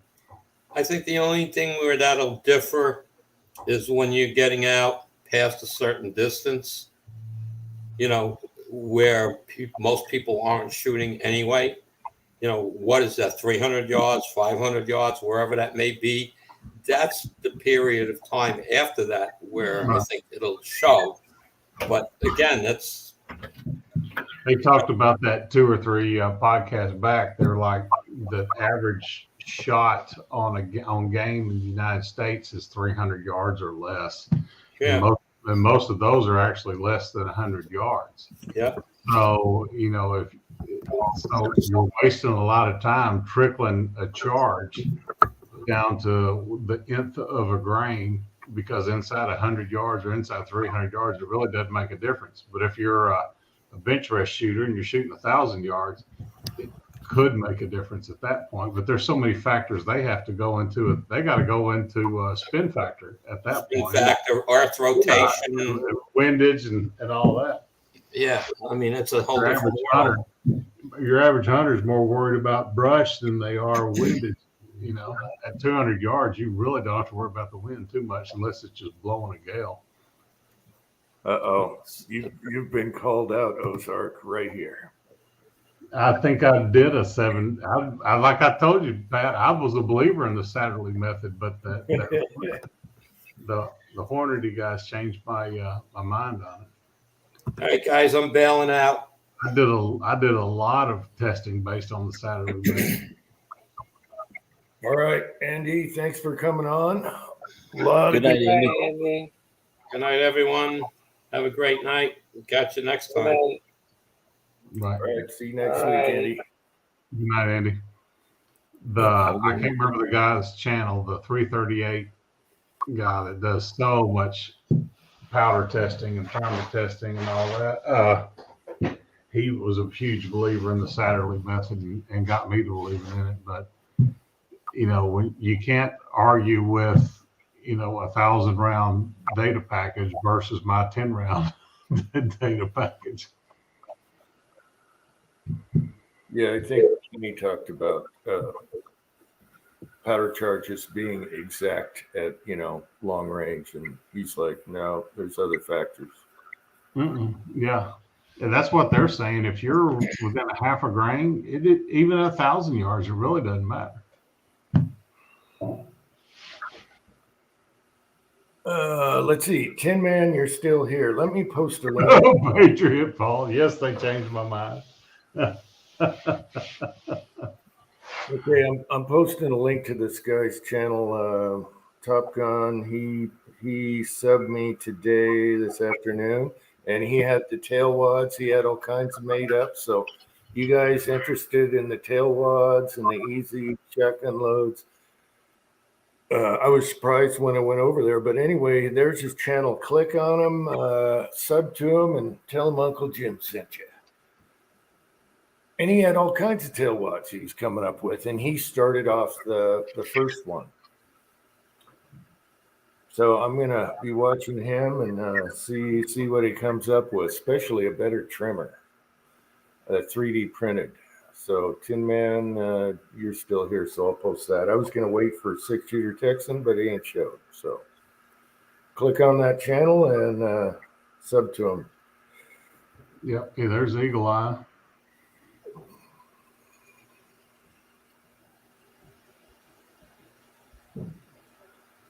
Yeah, I tried to believe it. Here we go.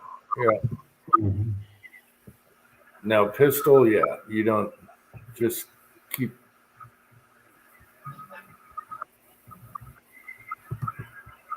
keep it safe and keep it within, I like to throw within 1/10 of a grain on pistol, but my throwers throw that. But I choose waters that throw good. If I'm using Trail Boss or Unique, I keep an eye on it. Trail Boss I'll do by hand. Yeah. My bunny fart loads, I do through, the powder measure, and never had an issue with that. Okay, let me try and post that link again. Of course, the Lyman, RCBS, and Hornady powder measure, they're all exactly the same. It's just the measurement attachment that you drill into the cylinder or screw into the cylinder is what's different. They're the same. They're just painted a different color. One's green, one's yellow, one's red. Okay, Tin Man and 6-Shooter Texan, that link I just posted just now, that's his channel. And he's been working on tail walk stuff.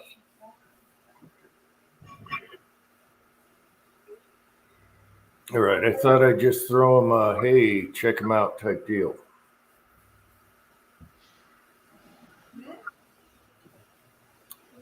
Let's see, Thorzax is here. There's Dave. All right, thanks, Paul. Yeah, if you're interested in that stuff, because I was surprised how good hobo slugs work without crimping them, because the cutter has it so tight. And I was like, hey, let me try this and see if it works and stay in the tube and doesn't come forward. And those things shoot fine. So super easy to do, extremely easy. There's no spacers, nothing. It's easy. Talk about spitting out some ammo. But I would test in your shotguns, especially a fully loaded tube. Make sure they don't, come forward or anything. I haven't had it happen yet. I'm using a lightweight shotgun.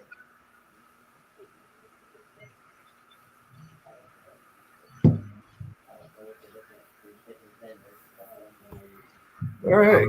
So I've loaded slugs, in my situation for shotgun, buckshot, for two-legged critters is more of an issue than a four-legged critter.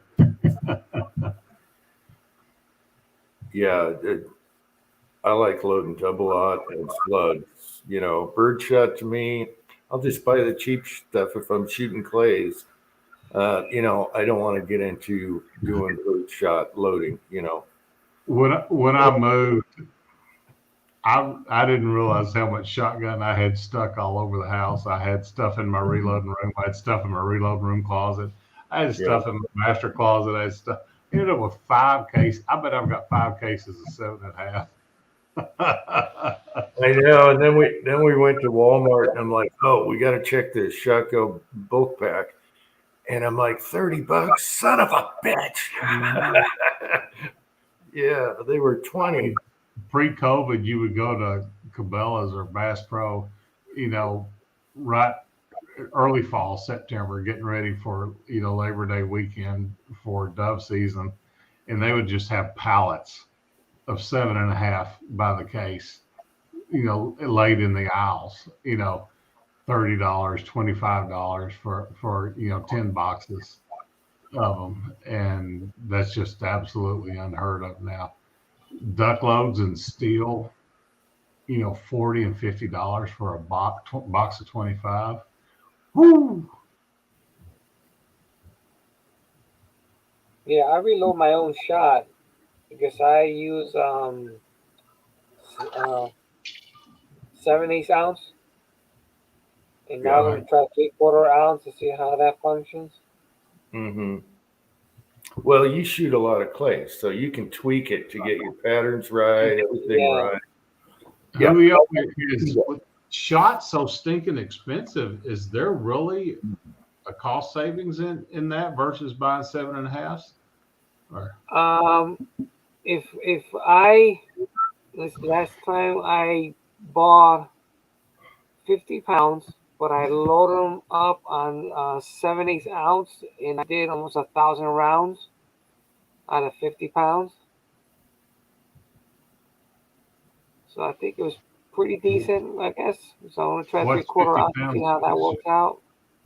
I've been thinking of doing my own shot. Now, Dave Thorzak, he's got the schnizzle when it comes to making your own shot. Good night, I thought Bisley. that was a shot maker where he drops in the antifreeze. I just got a kick out of those. Yeah, I Videos. wish they sold it cheaper, Paying Yeah, you gotta 500 be bucks just- for a pot that's pretty costly. Marlon. Yeah, and then you got to set it just right so they don't teardrop on you. Yeah. Yeah. Right. I've been thinking When I about was, we were talking about that Remington plant. When I was a kid, we did a tour through that plant and that shot tower.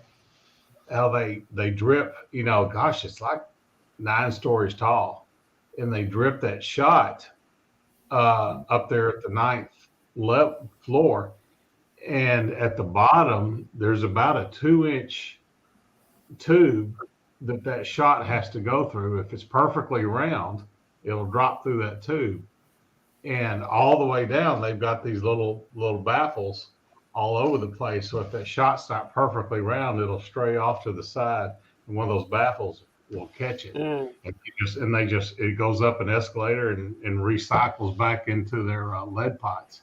Mm. So it drops like 9 stories before it hits the water. Mm. I thought that was, as a kid, I enjoyed that part of the factory more than I did anything. Yeah. The only thing that takes out snowmen is birdshot, because buck just goes right through, and you can see the holes in the snowman and slugs. You got to use. You're about to run out of season for biodegradable targets like you used to do. I know.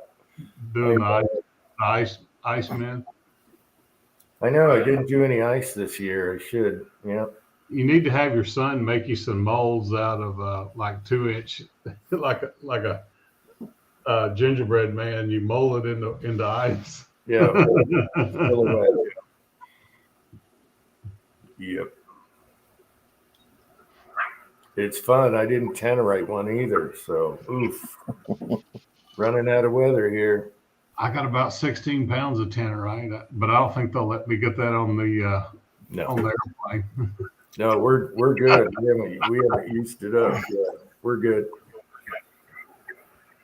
As I remember as a kid, I got a kick out of that lead shot tower at Remington, but all the rest of it was just dirty and greasy and loud and noisy, when you're 10 years old. Yeah. I didn't have an appreciation for it. And then we went and shot trap the rest of the day. And when Remington sold, I don't know, what was that, about 10, 12 years ago, it was no longer Remington. They had a trap and skeet facility second to none in the country over there.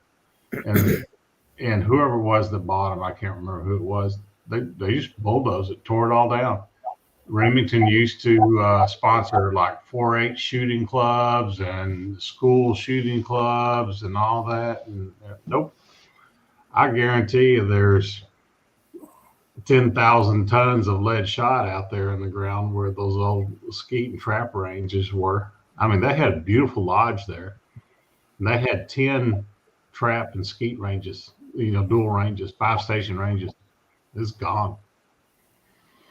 Okay, we got sneaky people in the side chat. He did have 38 subs. Now he's got 47. And I saw Broke Loader on there before here. Broke Loader. Broke Loader. All right, thanks, guys. Gave him some subs. Yeah. Uncle Jim's going to have Easter egg hunt before you know it. He's going to have a couple of hot, sunny days and be out there picking Easter. We got St. Patrick's Day though next weekend, next Friday. St. Patrick's. Wow. Wait a minute. St. Patrick's is next Friday. Next Yep. Friday. Yep. Turning clocks tonight. Do we do Yeah, the tonight. Spring forward. Yep. So we have to do it on a Saturday. So the day after, I guess. Is that Yes. all right? Okay, let's do that. I still got gear. Everybody has to make green beer. Put 2 drops of green food coloring in your glass and pour your beer. All right, everybody. Next chat is St. Patty's Day. All right, I forgot all about that. Mark, what have you been up to? You haven't said much. We've been yakking around here. Nah, just been hanging out. I wanted to come on and say hi. Uncle Jim's been asking for people to come on. I know, and then we don't let Mark talk at all. Someone new comes on and poor Julio too. Sorry. Been a long day. I had my son up to the airsoft field, and he had a real good time. We went out and visited a couple gun shops and did a little bit. I've been doing a little bit of casting. I got 2 holsters done this week, so that was good for me. So I'm actually gonna sign off here in a couple of minutes. I got another chat I'm supposed to visit for a little while at 10 o'clock, and then I'm going to bed. I'm tired. Yeah, I hear you. I've been working on the shop all day today. I got in the shower when the chat started. I was like, God, this hot water feels good. Yeah. I need to holler at you about making some holsters. I do some dabbling in leather work, and here's a blade I'm about to work on here, and holsters is something I want to learn to do. Patterns is the secret there. I would like to do leather for sheaths for the son, but man, I don't know if my fingers could take it. It's a lot of needle flower work doing those saddle stitches in the sheets is what I've learned. Stitching is like writing for me. It'd be ugly. I actually love stitching. Yeah. The more that I can do, I can lose myself for an hour just going back and forth. It's the pattern development and cutting. Cutting is what really gets my hands. I cramp up sometimes. I have to stop, take a break. But I love doing it. It's fun. It's still my hobby. Just enjoying myself. Yeah, I like patterning and stamping. I really enjoy that. I made twine a belt and did the feather patterns with it and conchos and all that. I've probably got 80 stamps. So, I've done a lot of pattern work. I'm not a big fan of the what's the pattern where it does all the flowers. I can't remember what it's called. I love the scroll work, but I don't like the one that has all the flowers. The saddle guys use. We have a saddle maker neighbor who's awesome. His stuff's expensive, of course. We have a boot maker, and then my neighbor down below is he's got a machine. He does leather as a hobby, and he made a nice sheath for my son, Right. Machine makes it easy, but I like the way the hand stitched, and I don't know. Well, hand stitching is it's not difficult mentally. Like the last knife sheath that I made was 5 layers of leather, and I got the drill press out for that. Yep. I've done the And same. you're still using needle nose pliers to shove the needles through, but it really turned out nice. I discovered jeweler's pliers. They have a needle nose kind of end, but they are round. They're round. I also use them for making fishing lures. That make a real nice bend. They're real easy to manipulate, and with the tiny ends, you could really get in and get a really small, smooth bend on them. There's a guy out of Texas I watched called Road Agent Leather. Yeah, I watch that guy. I can't stand that damn Japanese jazz or whatever that he plays on his music, but his work is incredible. Does tons of holsters and Western rigs and all that. There's another guy called Hellhound Leather. He's really good. Yeah. I'll give up my secret because I really want to do something for Pat, because Pat let us use his home in Las Vegas, and I owe him big time, and I would love to make him a rig, but and he's gotten into some black powder pistols, but I have not worked my skill level up to what I want to give to Pat. So Pat, I love you, and that's what I want to do. So, I don't know how long it'll take me, but I'm going to get it to you, brother. Ozark, if you ever want to get in touch with me, my email is blackjeep0623. Do you have a Black Jeep? I do. Oh, okay. All right. Yeah, I bought one of those 4-door black hardtop Jeeps a couple years ago before my family started. That's been the family vehicle. Been great. Was that at Gmail, Mark? Yeah, blackjeep0623 I had a slate blue 4-door Jeep. Absolutely loved it.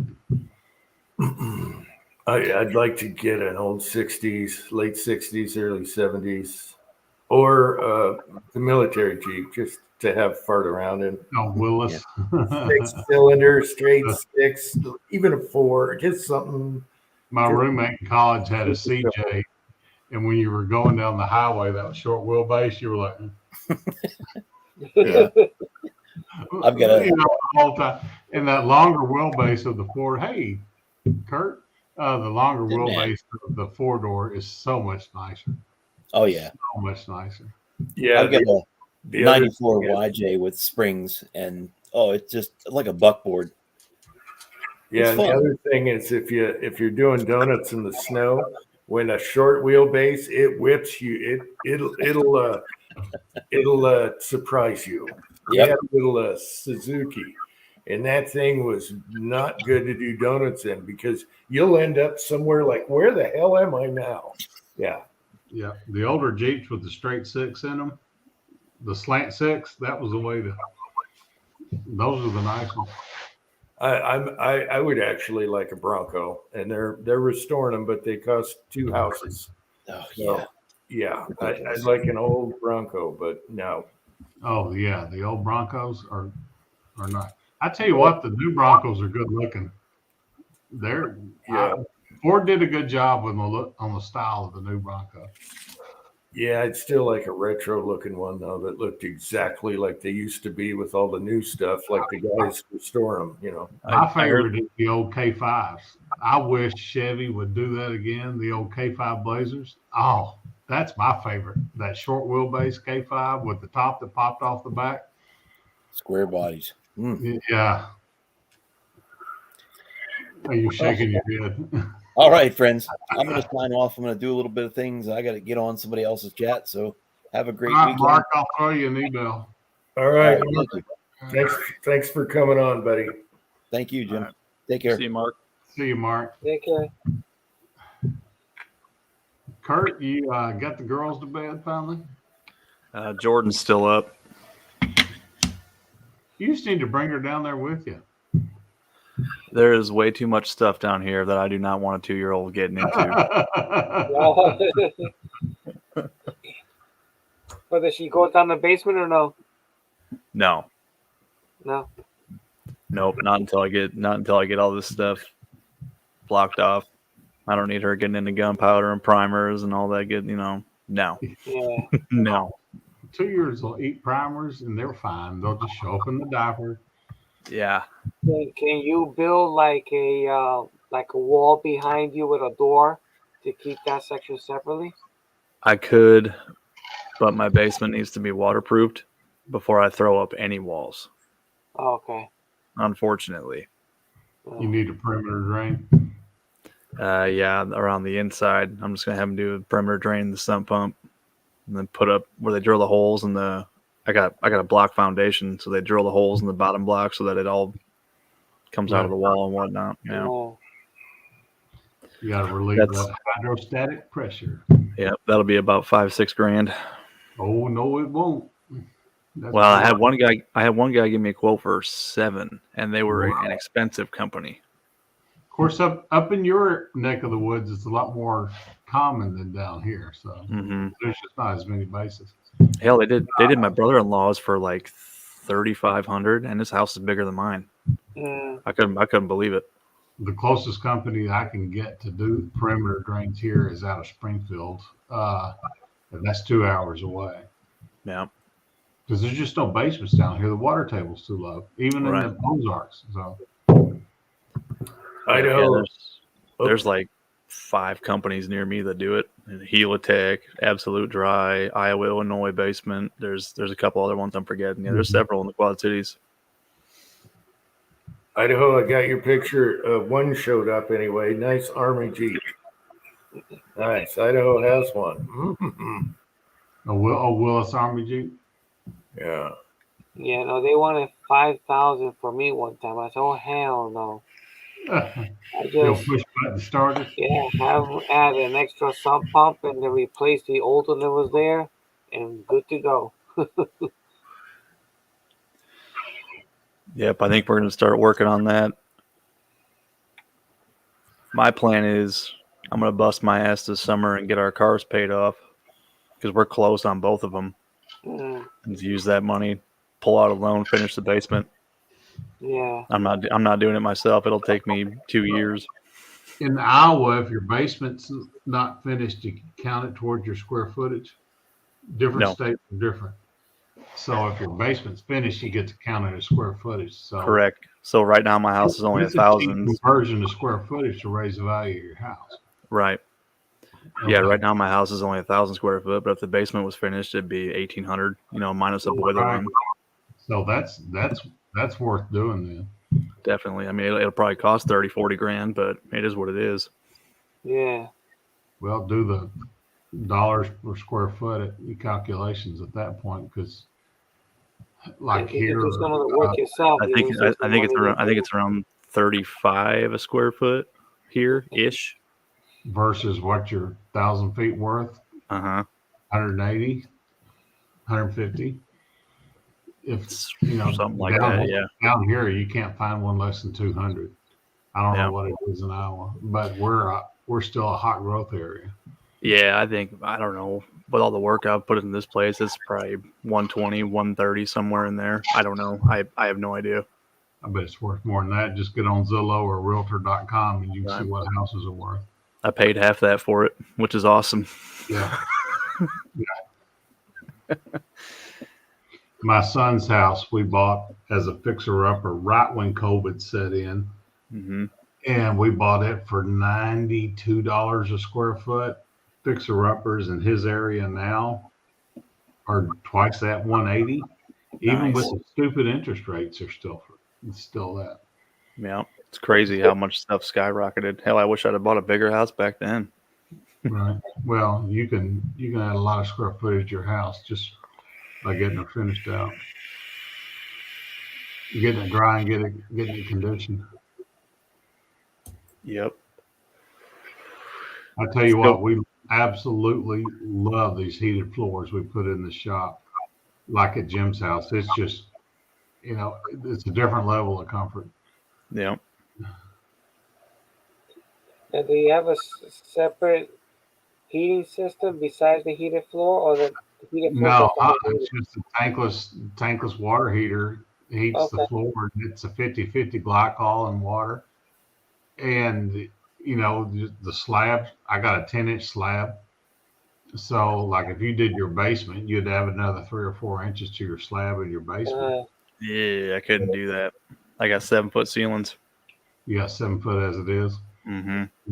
Well, you can actually do heated floors on your ceiling now with those aluminum plates they put in. Right. It's- I've looked into doing that, and I don't know, man. That doesn't solve my air conditioning problem down here. Not in the summertime. Nope. I think I'm just gonna do forced air through the whole house, because that boiler system that I got, the heat's in the ceiling on the main floor, horribly inefficient, and it's really hard for that to keep up when it's really cold out. I mean, it'll get to -10, -20 here sometimes, and that thing's running nonstop. The thing about radiant ceiling heat is when it's 68 degrees in the house and it's running nonstop, that radiant heat goes into your body. So the thermostat might say 68, but when it's running nonstop, the heat's like you'll feel hot. Mhm. It's nuts. Yeah, the shop we ended up most comfortable setting it at like 63 degrees Mm-hmm. because I'll take my laser thermostat and the slab is actually like 80 degrees. Yep. So, man, I can come in my reloading room and go into my sock feet, and it's incredibly comfortable. It's awesome. I'm in here now. I'm in a sweatshirt now, but I'm quite warm, and the thermostat set at 63. That's good. Yep. So we opted for an electric tankless to do this because at the time we were adding that part of the system to the shop, the whole Russia, Ukraine bullshit started and LP gas had gotten just stupid expensive. and we're like, that's just another utility. We would just rather go ahead and pay the electric and not mess with another utility. Mm-hmm. Booze and Bullets just came up with a new toy. I see Purple Power. I haven't seen the video yet. I don't know when you posted that. Probably right during this, but I know. When I did my kitchen, I ended up putting propane.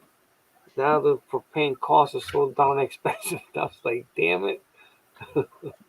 Yep. But back to what I was talking about earlier with Bass Pro and their used gun buybacks, all the Bass Pros are restocking their used gun rooms because they've been waiting 2 years on ATF to give them their compliance record. So it's at least worth going and looking right now. You're talking about a massive mother load hitting the market over the weekend. So at least go look. You might see something crazy. I've never seen one of those M1As in a chassis before from the factory.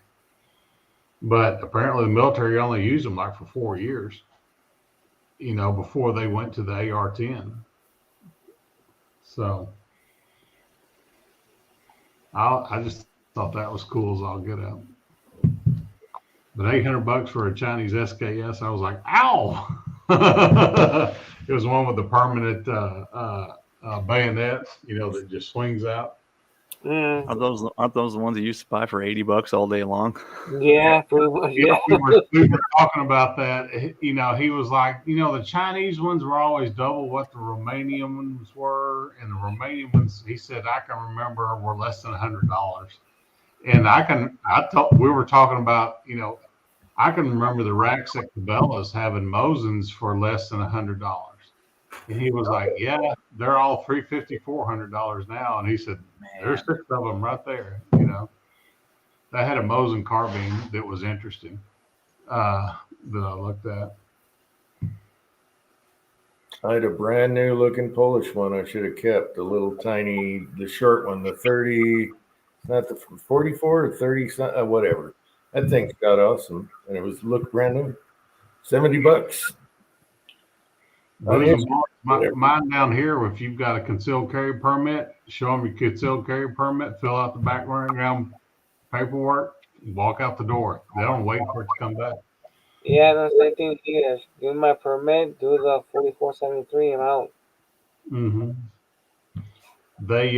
He was telling me they've got to go through new training because of that lawsuit where ATF is having to take the marijuana thing off the form.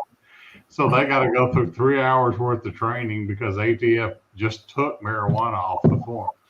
Wait, what?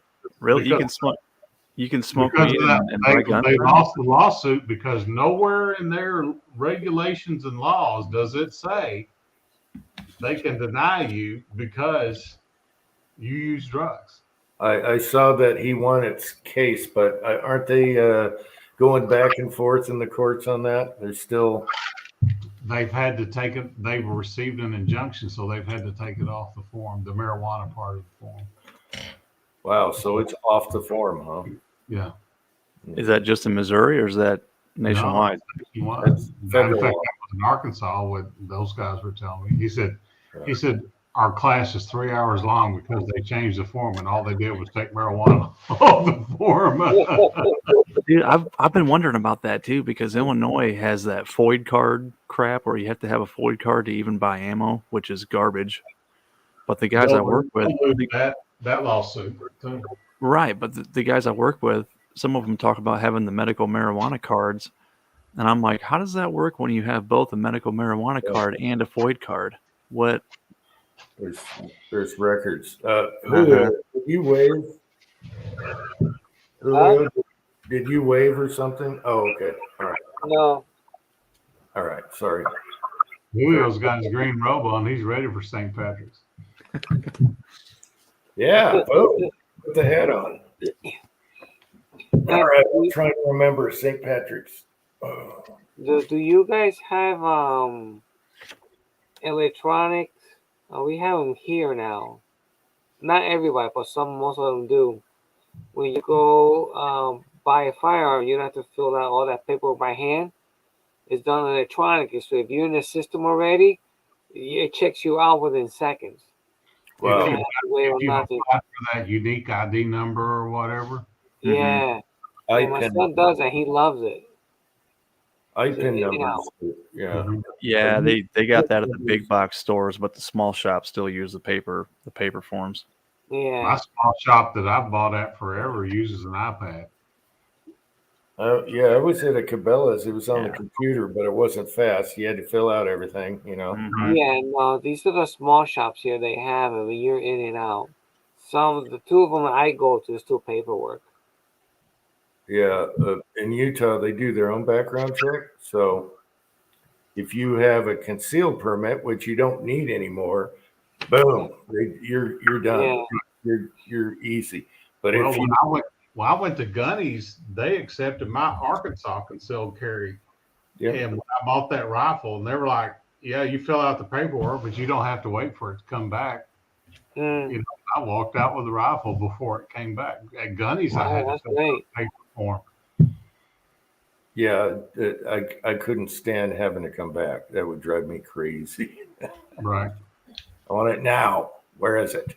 I still think it's bullshit that you can't buy a pistol in a different state. So if I go to Arkansas, I live in Missouri, so I got to go to Arkansas. If I go to Arkansas and buy a pistol, I got to have it shipped to Missouri. Yep. Which is BS, you know. Yep. I can go buy every rifle I want. That's how I lost out on a 13-inch round butt, a Model 13 round butt. It was here, and I didn't want to have it shipped over there for a background check. And I here they want to add a 10-day waiting period. I think it's ridiculous. And a lot of gun stores are complaining, so how are we going to stay in business for waiting every single person 10-day ship, 10-day waiting period.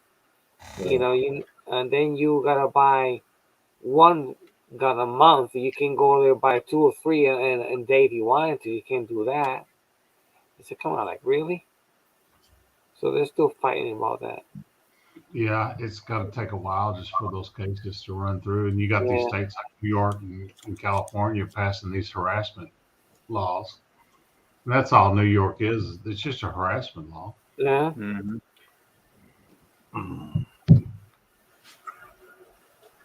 Yeah, should be. So right now, I'm still waiting what to do with mine because right now they're illegal. Yeah, it's like the bumps. The So I haven't taken it to the range because if I get pulled over just for the hell of it, what will happen? Am I gonna lose it? So just leave it home. I'll go with my bolt action instead until all this is clear. Yeah, So well, I thought it was interesting. Yeah, they lost that bump stock case. Yeah. That was one of the most recent ones.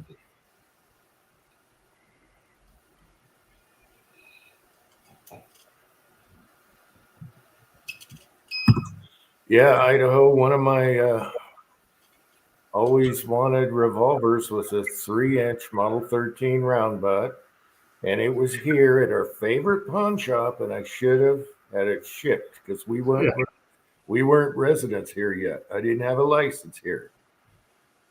And that bugs the hell out of me because it was a good price. That's the FBI gun.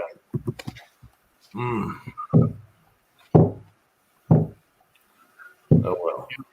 Tin Man, I was talking to those guys at Bass Pro the other day. I was like, I used to bot through here a couple times a week, and when primers dropped to $24.99 a box, I grab them. Versus $29.99 a box. So they dropped $5. And I grabbed. And that's where the bulk of my primers came from.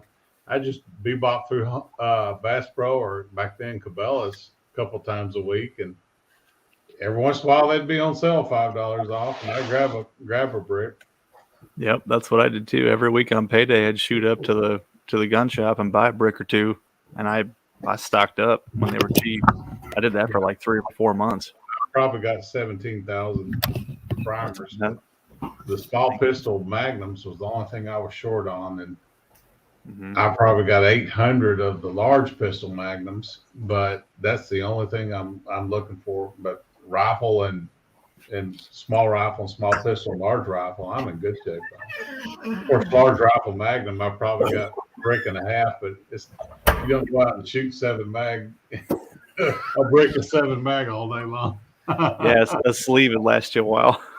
49 grains of powder. It's like 45.70. You can't afford to buy that off the shelf. So that's one of those that's worth reloading.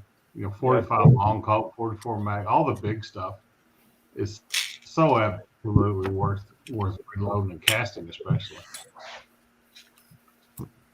I can buy a berries bullet for what I can go buy lead and cast it. That's scrap lead. Or Missouri bullets, either one. Zero.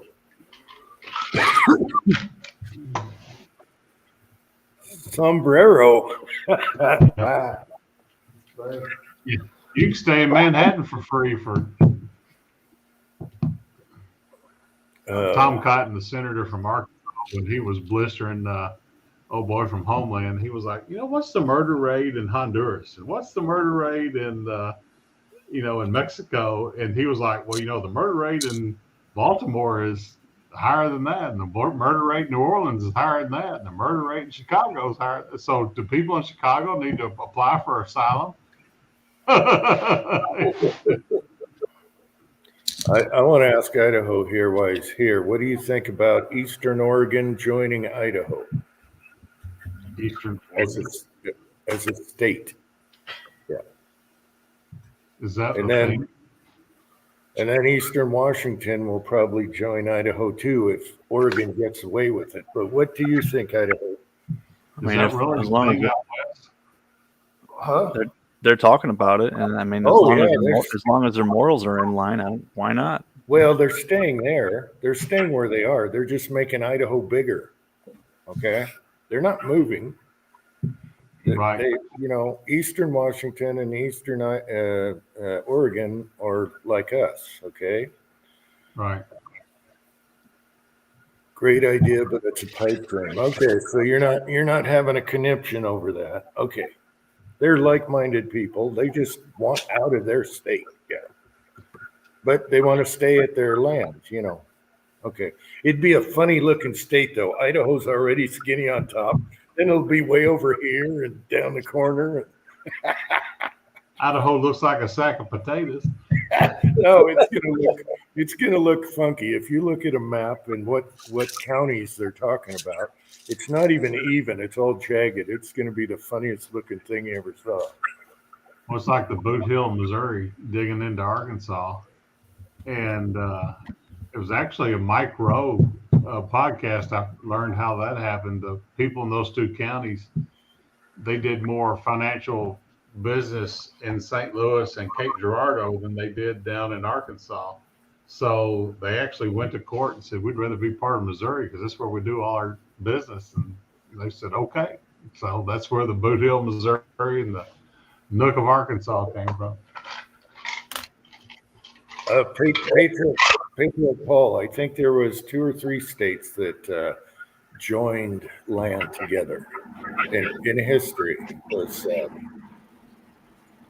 I think it was about 3 states in history that have done it. So it's doable. It's just been a while. West Virginia was part of Virginia when all that happened. Yeah. So there's history there. Yeah, they talk about that. If you look up, if you look at what Oregon's trying to do, it'll talk about the history of other states that have changed their borders. Huh.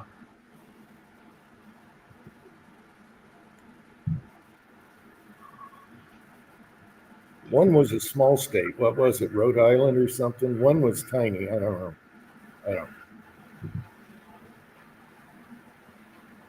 Rhode Island's what, 4 counties? Yeah, Rhode Island's pretty small. Yeah. It's a range. well, you know, and it's split in half by bay. Yeah. When we came up there for our honeymoon, the state highway 1, 2, 3, and 4.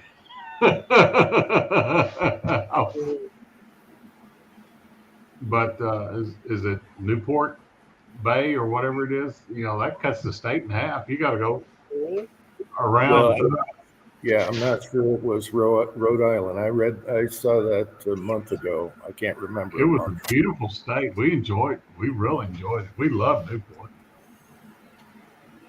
And I love Portland, Maine. Golly, we had a good time in Portland, Maine. Yeah, I would like to see a bigger Idaho because it kind of cocoons near our area, so that would be cool. So is Eastern Oregon dry like or desert like Eastern? It's like it's like here. Yeah, it's very similar terrain to here, except for there is desert areas and more flat land, and then Eastern Washington is the same. You know, it just so it's Western Washington, Oregon, or mountain. Yeah. Okay.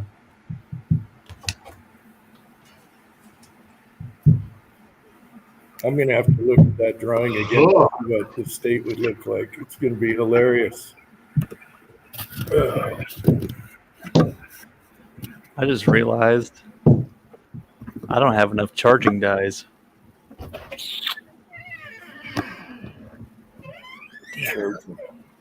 Charging dock? Yeah, the ones where you can use the auto drum on a turret, and then instead of doing any expansion, it'll just charge the case is all it does. Yeah. I always Use them for like 223, 308. Yeah.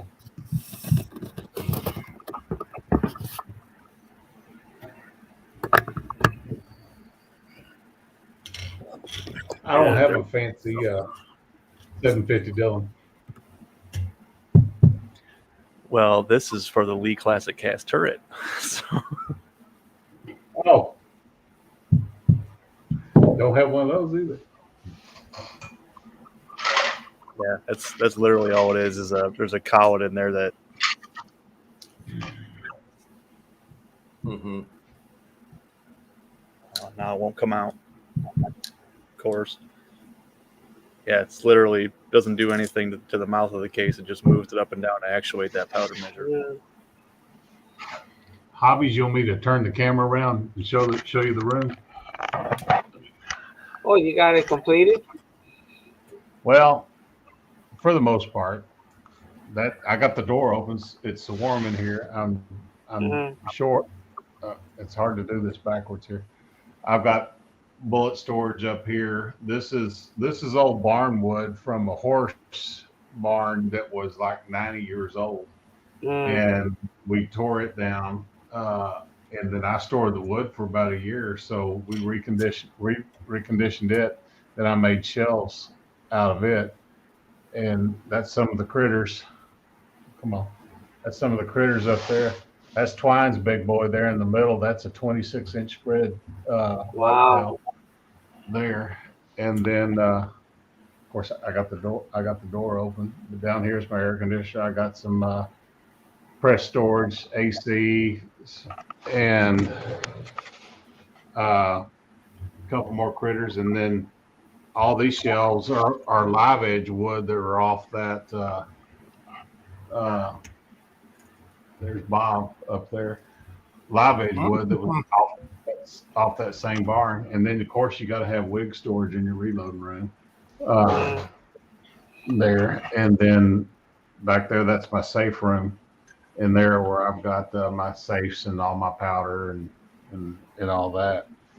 But starting to get my sticker collection built up there.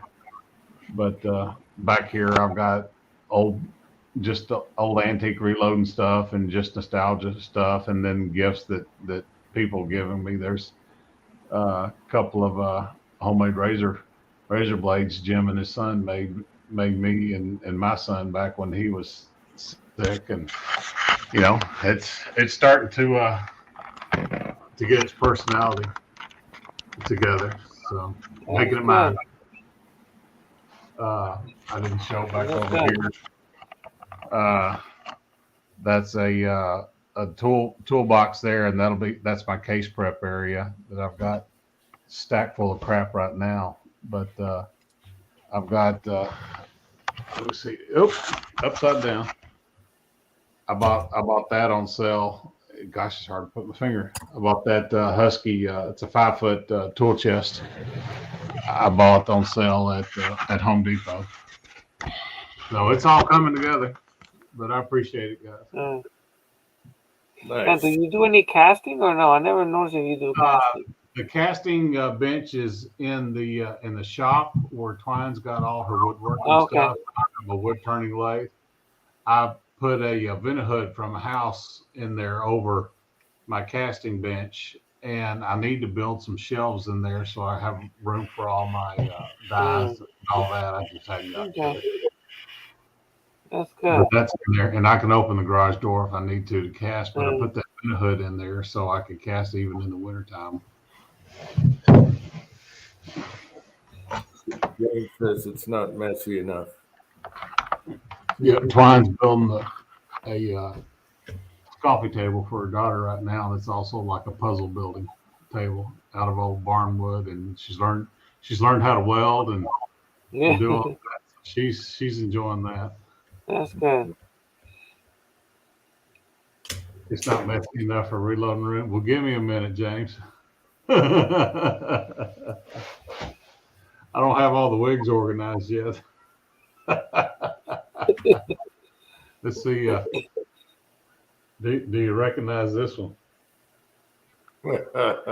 Ross. We're gonna make some happy 357s. Yeah. So You should bring that with you because we have a couple Ross type paintings that by wife's. Oh yeah. Yeah. That would be funny. Welding to fix a truck frame. Well, that doesn't fix salt erosion. Tin Man's the PRO professional welder around here. He gets to crawl up in pipes and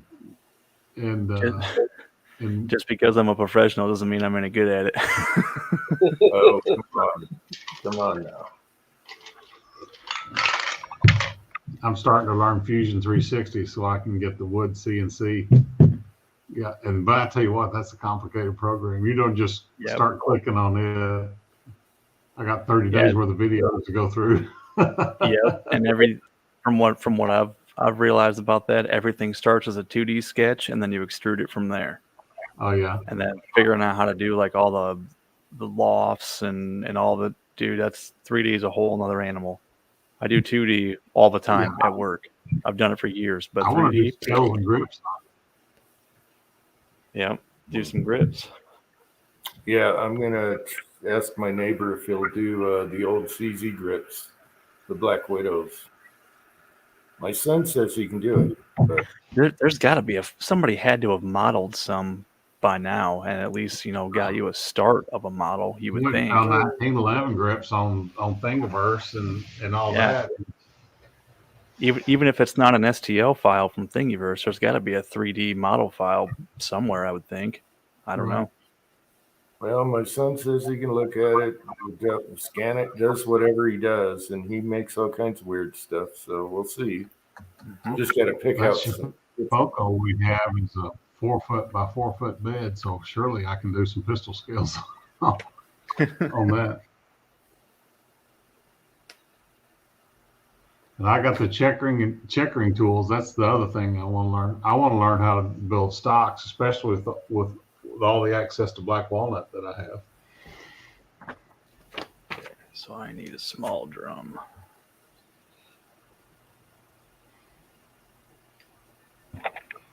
I don't know what I'm doing.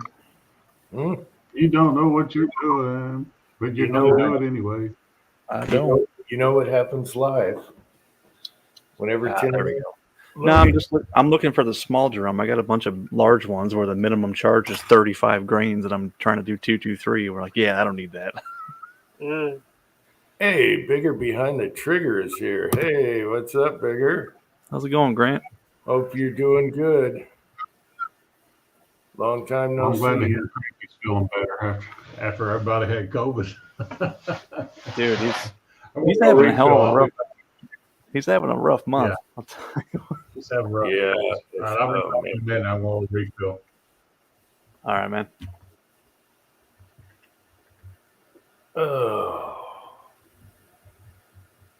Julio, what have you been up to? Loading wise. I've been reloading. I got a mess in my bench. So do I. And I've been thinking of making a video, but I think it's a stupid video. No, just put it out. If you see the video, you're going to say that was a stupid one. But that's my thinking, but it might not be. But I'll probably do it tomorrow, if not Monday. Yeah, Okay. it's something that I discovered, and I don't know if it was a stupid thing or not. I don't know. I'll find out in the comments. All right. Yeah, I'm down to like a 2 foot space that I can film the background in on my desk. Everything's a mess. I need a week in the loading room and organize.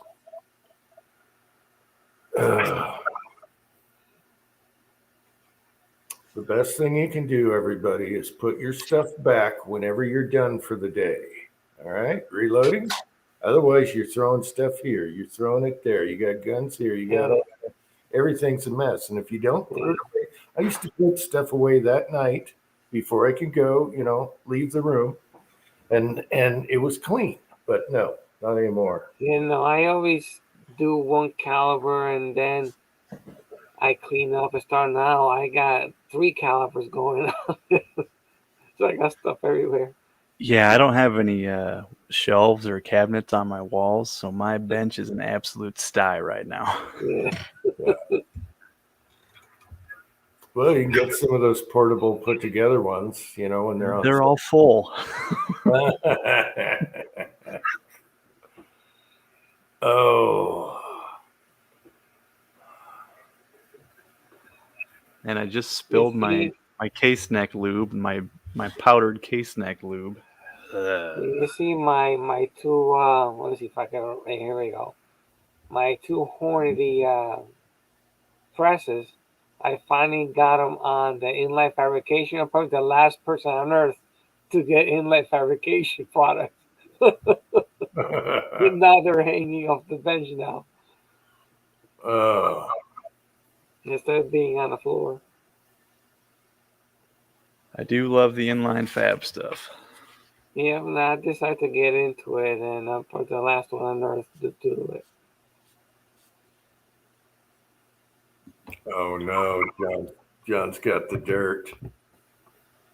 Was that because I sent you that Dennis video on that 61? Dennis Collins did his morning live finding cars. That was one. Don't you dare, John.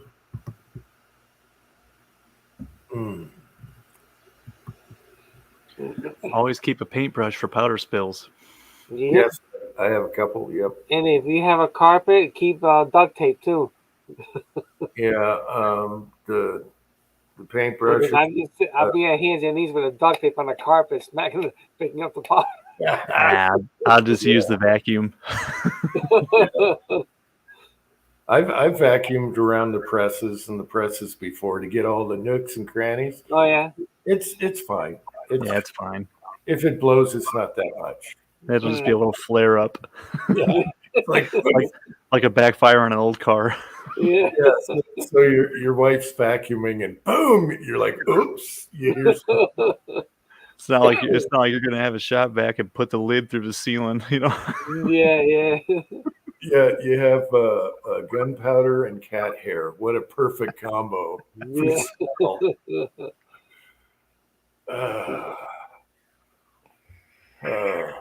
Funny.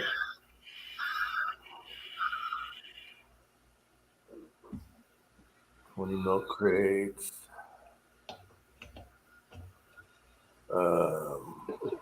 Man, I need some agua.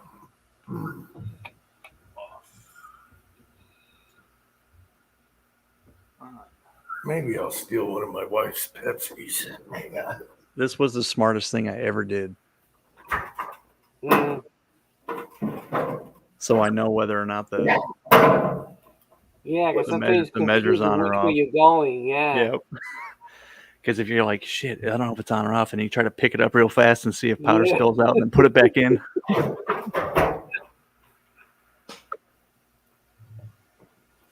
What was that? What was he talking about? Mark the lead cover. Which way is on? Which way is off? Oh, yeah. Put a little arrow. Yeah, arrow. Arrow for old men. Yep. Isn't it to the right shuts it? Or is that on? Clockwise is off. Okay. Yeah, before I put powder in, I usually look inside of it, make sure it's closed. Like I know which way I'm going when I turn it on. No, I have made my mess with powders. Oh, who drinks Got this Pepsi? popcorn while I was in there.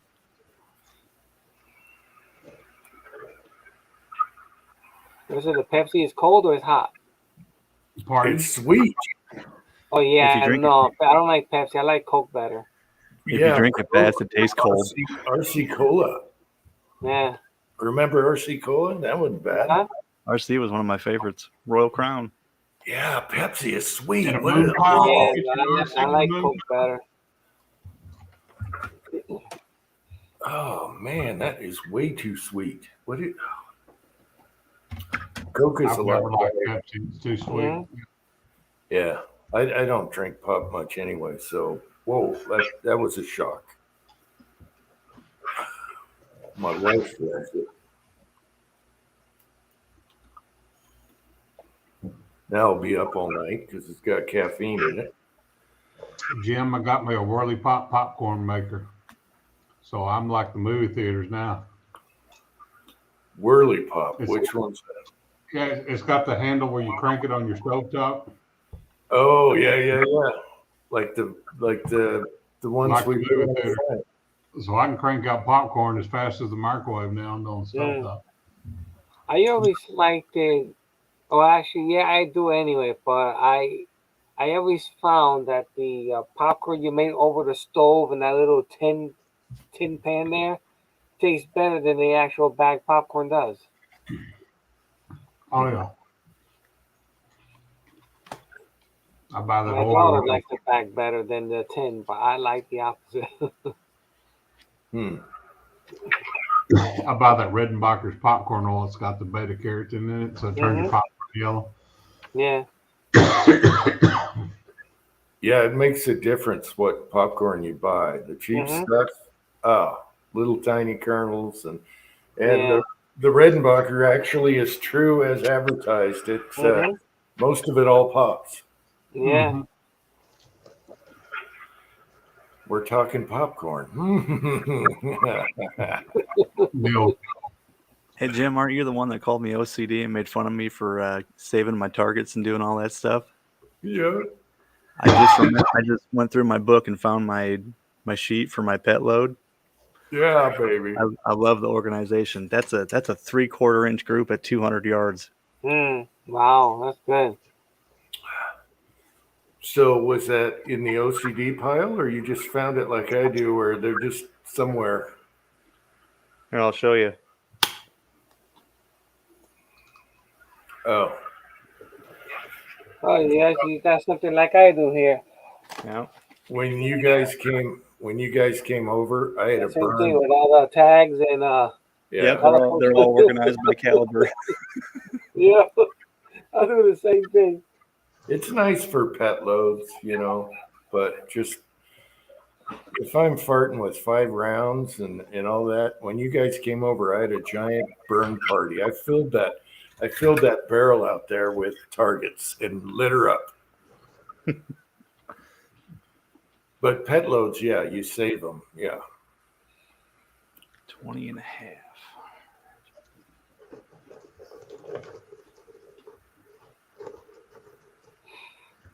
I mark my shell box holders with my pet load recipe.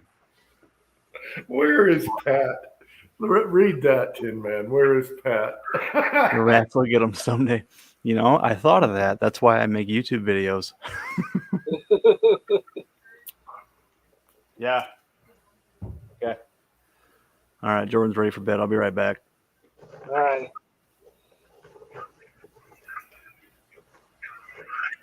Pat, you're funny. Y'all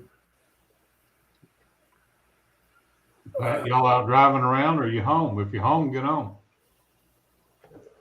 Yeah, I don't know how much longer we got this month. We did a long chat last week. So Yeah. You're talking about getting off, and then all of a sudden I wake up and y'all were on 8 hours. now on your shop, you still have to step foot outside to get to the house, or is both connected? Who, me? Yes. Oh, it's a 30-foot walk. Oh, okay. So, but we're connected Wi-Fi and all that way. Oh, okay. You don't have like a little breezeway, like if it's snowing outside. Well, we go from the back porch. You've seen it covered before, and then we finished the ceiling and all that to the metalworking porch today. So it's 30 feet, yeah, at most. You know what you should do is a tunnel. Do a tunnel. Yeah, do a covered walkway. A tunnel would be awesome. You should have done the cement closet that goes down hydraulically, and you got Oh, a sure. fallout. Yeah, you got a fallout shelter and all kinds of crap in there no one knows about. This shop's a foot higher than it is because I hit bedrock, and I didn't want to. Oh, okay. Well, bedrock's good for building on. Yeah. You're not going to mush around anywhere. Oh, Vanessa Kay's going flounder fishing. Butterfinger popcorn. Ooh, I bet that's sweet. I Well, just like salted popcorn. I don't like kettle corn, that sugary. Yeah. I love caramel corn. I can eat some Cracker Jack now, some fiddle Mm-hmm. pepper. Oh yeah, the caramel corn I like. Yep. Butterfinger. Oh my gosh. I love Butterfingers, but I got 2 crowns now and I can't eat them. That's what I had before I got home today. I had a Butterfinger ice cream. Yeah, Butterfinger's good. Yeah. Popcorn. I don't know. For sweet popcorn, I like Cracker Jacks, the old stuff. Yeah, with peanuts in it for a change. Yeah. I used to make homemade toffee, which isn't hard. Brown the butter and add the sugar and all that blah blah blah, and pour that over popcorn. Man, yeah. Well, we have popcorn fans here. Yes. I always get tickled on the Georgia chat. Whenever the side chat gets bored, you just bring up cornbread, and it fires up. And talk about how you like sweet cornbread. Yeah. Kettle corn, yeah. Now I want some popcorn. We tried one of those. We tried one of those. You guys use them for powder coating, the flexible material Oh, that you can heat. silicone. Yeah, we tried one of those silicone popcorn. Throw it in the microwave. Uh-huh. It's got a ring in the bottom. You just put your kernels to there or the next level for how much you want. And boom, bang, pow. It pops it all. The problem is you got to put something on it. So then you got to heat butter, and mix it around, so it's all even. I don't want Reckenbacker's popcorn oil. You don't have to do any of that. Oh, because it's Little flavored. squeeze bottle. Yeah, it's butter flavored. It's in a squeeze bottle. And 6-shooter Texan. Oh, damn. I'm going to have popcorn. yeah, Vanessa's got a whirly pop too. I think I paid $28 for it on Amazon. Yeah. Hold on a sec. We used to have all kinds of machines. I like the one you plug in and it comes out and the butter kind of adds to it as you go. That's kind of nice, but you got to clean it. Yeah.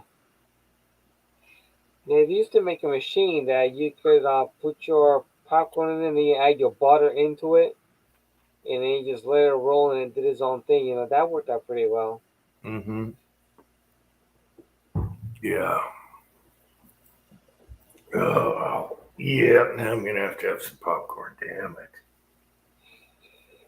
I'll even take the microwave stuff in a bag. Hopefully we got this.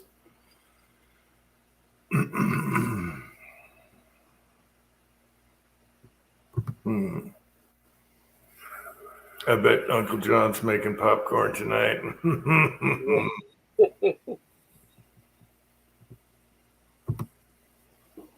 Yeah, in a paper bag. I heard people do that. Yep. Yeah, Javi said the girlfriend used to make popcorn with mac and cheese powder sprinkle on it. Is it not too bad? Ooh, yeah, I will. Yeah, that you can buy that kind, but oof. Yeah. Too cheesy, salty. Well, I guess if you're light on it. All right, who out there has the grossest popcorn? The grossest, the thing you put on it, pickle juice, something. Come on, people. Talking about popcorn. Oh, now I'm getting hungry. When I get hungry, I want to smoke.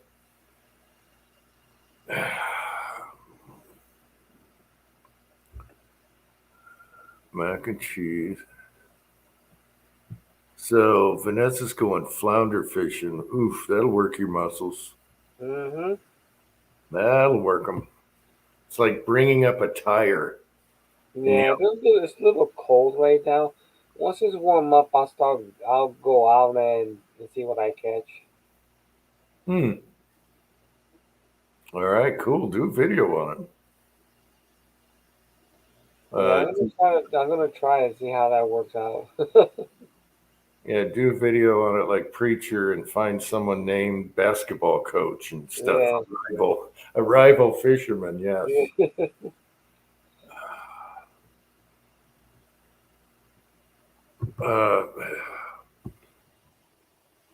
Pat, don't plan on coming on here in an hour because we're going to be gone. Jalapeno popcorn. I'll have to try pizza bits and that. Jalapeno, yeah. Yeah.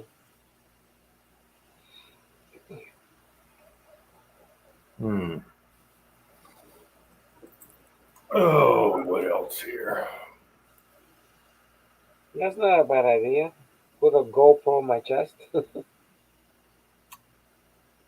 Yeah, or on the hat. Yeah. Or just click on when you got a bite, you know. You can do a bipod, but don't lose it in the water. That would suck if you bumped into your bipod and your camera went in the water. Yeah, I know. Or the fishing line, or the fish hits it, knocks it in. Yeah. Oh, it'd make for good video though. Yeah,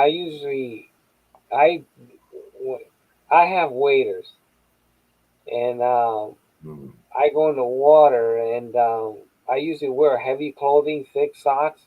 But man, that water is ice cold at this time around.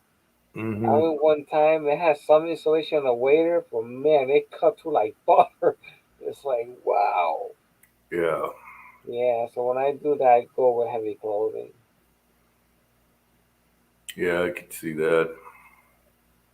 And do you catch good fish just waiting out versus like on a boat? I like the waiting out because I could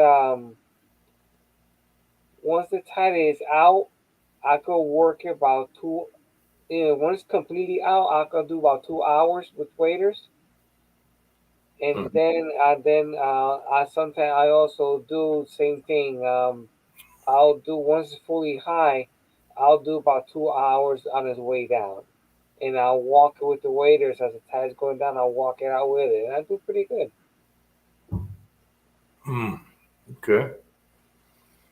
Okay, Floyd wins anchovies on popcorn. I don't know. All right. Would you go to McDonald's or something? What's with that? Oh, you're a straw guy, are you? That's the majority of cups we have in this house.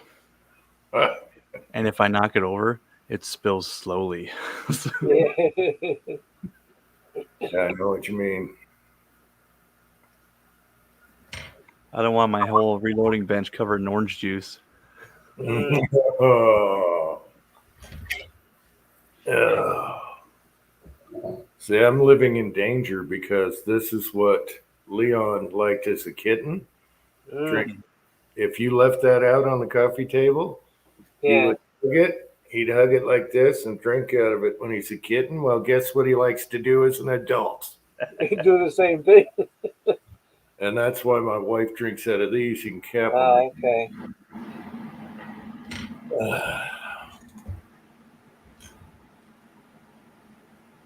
All right. Oh, yeah.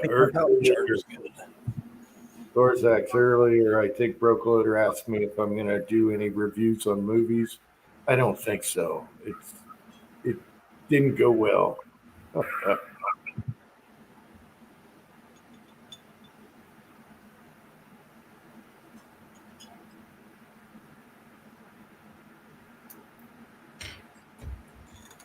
Kelly's Heroes. Who was in that?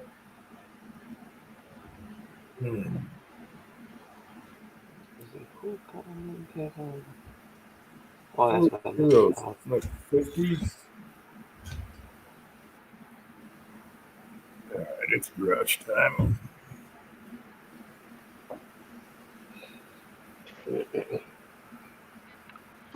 Look who's stealing the popcorn.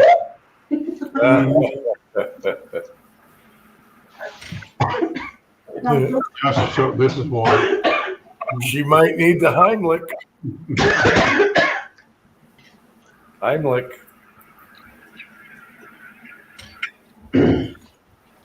That's not water. Well, it's mostly water. I was upstairs and all of a sudden I hear popcorn downstairs.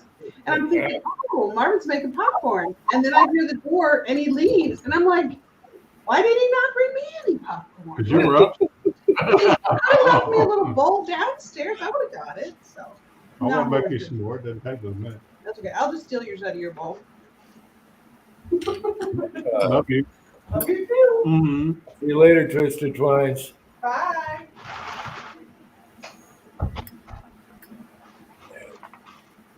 Man, this thing is all over the place. It's Yeah. a leaf. Trying to figure out which one that was. Movie. Your thrower? Well, beat on it a bit, settle that powder. Beat on it a little bit to settle the powder. Yeah, I'm trying to get it dialed in. It's throwing like half a grain off. Hmm.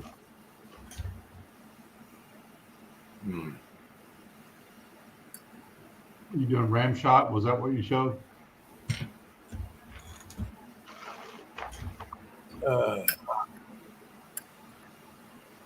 Yeah, that's right, Uncle John. The soft lid on the car door. Is that what detective was that movie show? Yeah, that's right. So we talked about Kelly's Heroes with Clint Eastwood and Donald Sutherland and Kelly Savalas and Don Rickles. Yeah, Oh, okay. I know which one he's talking about now. There's so many war movies. where they stole all the gold bars. Yeah. Oh, I'm off camera this whole time? Right. We just thought you were smoking. Yeah. That's what I was going to do, but.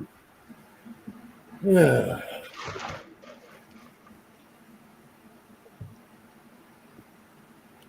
Harold O'Connor, he was the general in that one. He was a riot.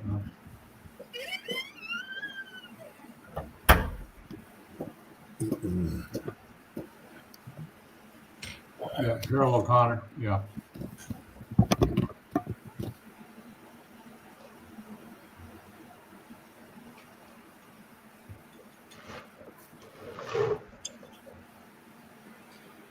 I really should be trickling these. Can you imagine going through camera? Can you imagine going through school with your first name Carol? Remember that movie from the 70s where the sheriff with the baseball bat? His name was Pussard. Your name was Pussard. You had to carry a baseball bat.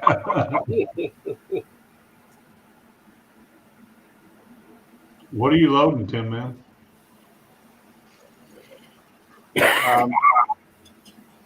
223 for my compass. Oh yeah, so you figured that out. Once they were twice fired, they didn't flare anymore, or something like that. That was me measuring the case base to the shoulder with the Hornady comparator set. The twice fired brass gave me my dead nuts chamber measurement. I mean, it was within a thou, over 10 pieces, whereas the one times fired was within like 4 or 5. So obviously it wasn't fluffed out all the way. Yeah. Fluffed. Okay, now I get what you're talking about. Yeah, his Yeah. fluff. Send it to me. Yeah, I had to fire it twice to get my headspace, figured out from my chamber. Yeah. He's a Send it fluffer. to me. I'll anneal it for you. Fluffed. Oh my gosh. Yeah, Fluffy. that's right. You got that annealies, don't you? I've got an annealer, the machine that I 3D printed. I use the torch too, but God knows if it still works. I haven't used it in 2 years since you sent me that 308 brass. Do you know that they planning to discontinue the TC Compass? Mm-hmm. Yeah, Yeah. Smith and Wesson got rid of Thompson Center completely. They've Yeah, absorbed we get it, rid of hadn't it. they? Yeah. They just changed the name to Smith and Wesson, or did they? They didn't drop all that production, did they? Somebody put a video up saying they axed it. I'm not exactly sure. To be honest, I don't know. Yeah, the website is up, but none of the links are working. I'm assuming that's actually it. We have Cranky. Cranky's right. Bump it 2,000. Shut up. Cranky. He doesn't have a problem with his brass cranky. He can't get his powder measured. He's using a Lee drum. Well, listen to what you were talking about earlier. Who gives a shit if I'm off a half a grain, right? Right. Yeah. More than a Hornady. Don't worry about it. Yeah. What pet are you using? Ramshot Exterminator. It's the same thing as Accurate 2230. Same exact powder.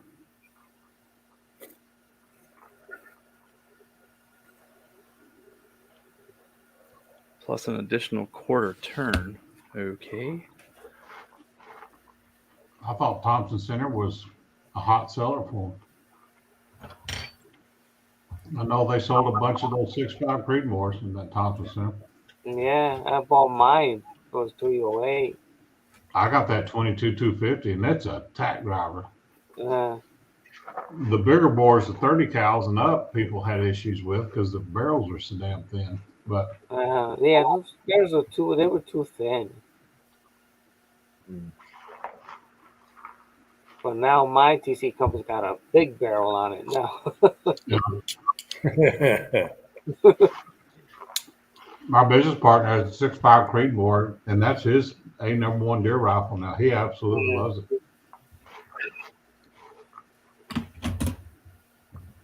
He switched from 7 mag to that, and of course, where he's hunting, he's not shooting over 150 yards, so a 7 mag wasn't way too much gun. Yeah. And, he was like, "Well, I sure like the way that Creedmoor kicks versus that 7 mag." Yeah, I wish they did at least one more run. You could get them real cheap. Like I could, buy a couple of them and just save them for future projects. I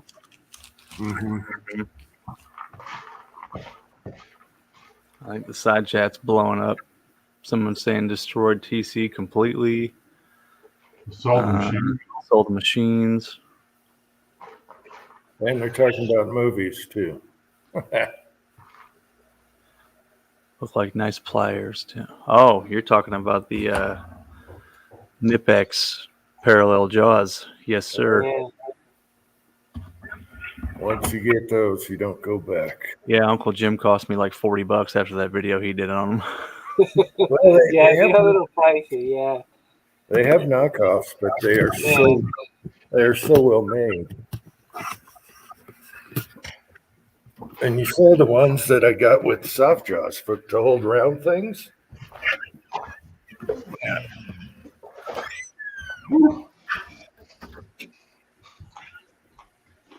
turn that light off. Yeah. That's a shame. There's so many people out there that has the Thompson Center. You could make a turn into a rifle, from rifle to a pistol. They have that nice combination going there. Now, what happens if you need a part? What you're gonna do? For what, the Contender? Yeah, well, all that's gone. Yeah. No.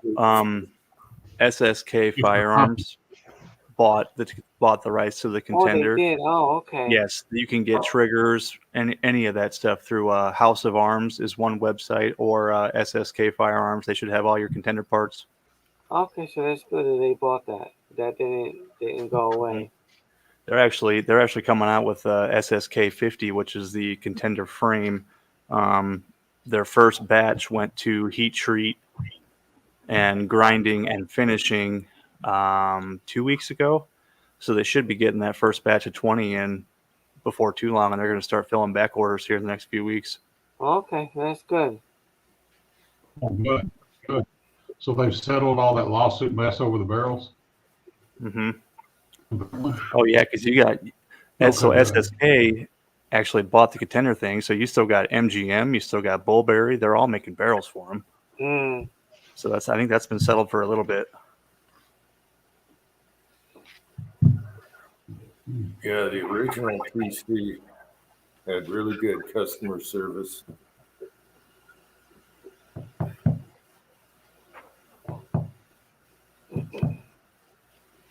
At least you can get someone on the line that knew what he was talking about. 2.2.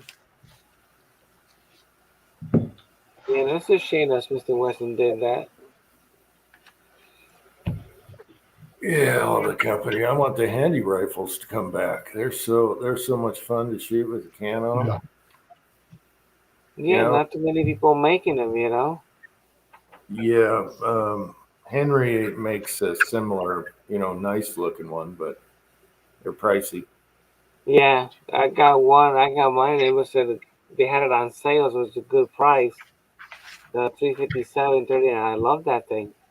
Single shot? Get your Ruger Mark One. Yeah, You the know, 357 Magnum. Yeah, and they got beautiful wood on them. Oh yeah, that thing is beautiful. Uh-huh. Oh man. I'd like to find one on sale or used. Yep. In 44 or something. Yeah, I'm surprised I got it for that price. I paid $4 something. I was shocked when I saw that. I grabbed it quickly. Yeah, they put some nice wood on them. The ones I've seen, Uh-huh. they're not a handy rifle. Yeah, and it has some good weight on it. You know, it's well made. It's not cheaply made. You know. And nice blue too. Yeah. Yeah.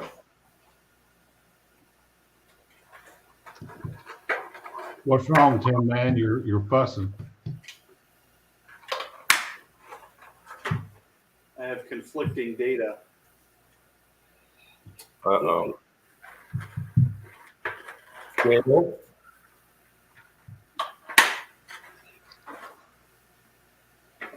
I wonder if it scales or data he wrote down. All that organization.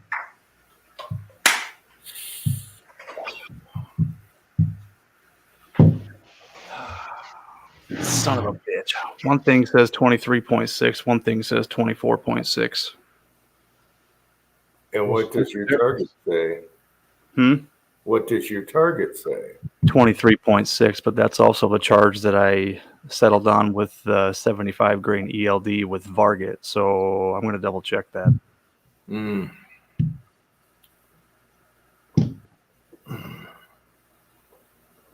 And what does Tin Man always say? It'll be fine. Well, I'm trying to load some precision shit, so I want to make sure I got the right load. Well, do Heavy. 3 loads. Use 3 loads. One of that, one of the other, and one in the middle. I wanted to make like 50 of my pet load, but I forget what my pet load is. You're going to have to repet it all over again. Oh, no.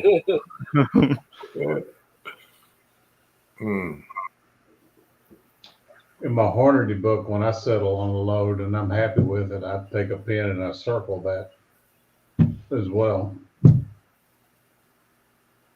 Do you know how many square pieces of paper I have piled on the desk that were loads that never got put anywhere? And it's like, well, was this a good one? Was this a good one or a bad one? Are you going to rely on your videos to remember?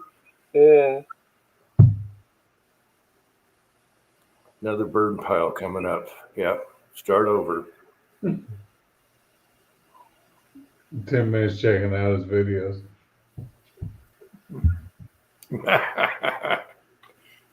It was 23.6. Okay. The target. Now in this video, I shot 23.6 and it shot like a half-inch group at 100 yards.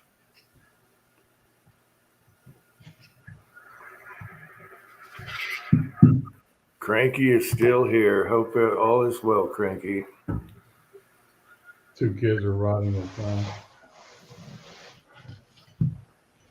Yep, becoming a parent, you just get dumber and dumber until they're about 18. Yeah, man. Especially about that junior high age, then you're an idiot. You don't know what you're talking about. I'm going with it. 23.6. Whatever. It'll be fine. It'd be all right. I didn't even see what James said. All his fancy notes and conflicting data. Yeah. Well, when I start second guessing myself and think, man, did I write down the AR-15 info on this target, or was this the compass info? Because coincidentally, the charge weights for that 50 grain VMAX using that exterminator powder and the Varget with the VLD are really, really close. No.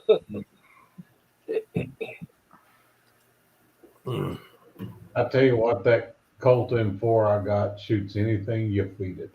Within 200 yards, you know, throw a 4-inch target up and you're just going to smack still all day. And that's which Colt do you got? Do you got like a national match with the heavy barrel, or what do you got? No, it's a M4. Gotcha. Yeah. Yeah, dude, Colt makes a good rifle. They used to. I don't know about anymore. Yeah. When I bought that, they did. I think this Preacher has a Colt too. I think he might have the heavy barrel on his. I know Curtis does, but I can't remember what Preacher's is. And he said, dude, it'll just stack them all day long. Yeah. And it, you know, you can put 62s, 55s. It doesn't matter how you load them. It likes it. Yeah. Wish I had a gun like that. You know, I bought that gun and then like 2 weeks later, the Sandy Hook deal happened. Yeah. And then the prices went stupid after that shooting in Connecticut. Wasn't that around the time that Colt said they were going to quit selling to civilians? Yeah. They already. That was a couple years afterwards, yeah. Yeah, it was so wrong when they did that, you know? Yeah, they don't care about the. Well, that wasn't the old Colts. Anyway, Colt had already sold by then. You know, wasn't during that period. You know, they bought all that buying and selling, and who owns the name anymore? You know, some multinational crap.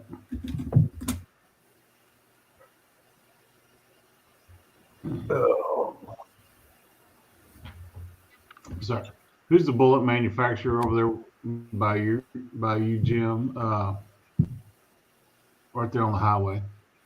I just went brain dead. They make all the copper bullets. Yeah. I just went brain dead. Is it Barnes? Barnes. Yes. Barnes. You know, gosh, Barnes has been bought and sold by half a dozen times in the last. Oh, really? Yeah. But yeah, you drive right by the Barnes factory. It's not that big. Right going to Jim's house from Provo. Yeah, I tried to go in there once, but it was a holiday or something. They had the doors locked.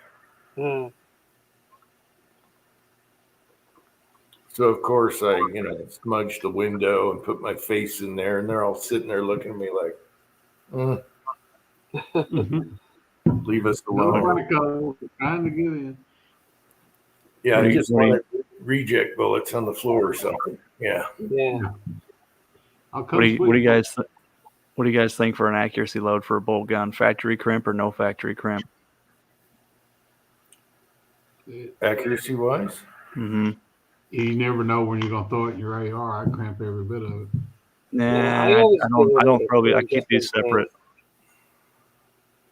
So you're hardly going to do anything. I'd neck size them. I think that's what I did last time. I don't think I factory crimped them. Yeah.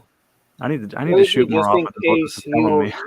You tend to bump it, you know. You didn't write it down. You end up bumping it. I'd still bump it tooth out. Yeah. You didn't. I would give it a little light credit. Let me see if I got a hard bolt lift. or a hard chamber, I guess. Actually, where the hell is that rifle? But it's not written down on the target or in your paperwork. I don't know if I wrote that down. I didn't see anything. Mm.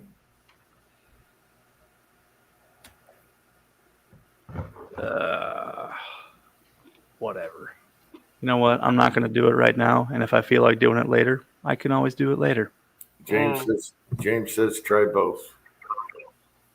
Yeah, Patriot. do if you're doing 10, do 5 with and 5 without. We'll see what happens. I'm a big Hornady fan on the bullet side, Patriot Paul. Mm.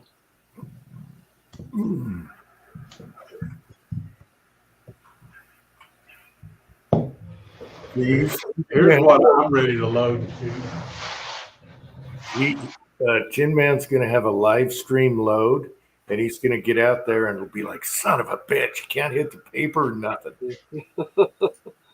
The live stream load. This is what I want to put in the 458 SoCal. There, let me blow you up. 410 grains. Sub X's. Put that in the 4570 or the 458 SOCOM. Yeah. Because you can shoot them supersonic. And the Hornady guys were talking about that and said, yeah, shoot them supersonic and you want to see an impressive hole. Because they're Bushmaster. yeah, the Bushmaster. Yeah. In fact, that's the one they were talking about was Bushmaster. Yeah. That's the thing with I know my Bushmaster. I shoot the short bullet and you get a crappy group. But if I shoot the longer bullets in them, man, they're so accurate. Better with the longer bullets than the short one. Yeah, 410 grains, buddy. Yeah. That'll roll nice. the hog right there. Yeah.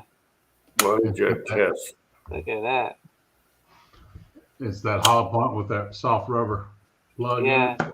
That's a nice thumper. Water jet test. I've got it in 30 cal and I've got it in 45. Yeah, well, the water jug, you're going to need a trough. Well, in 30 cal, I got it in 175 and 190.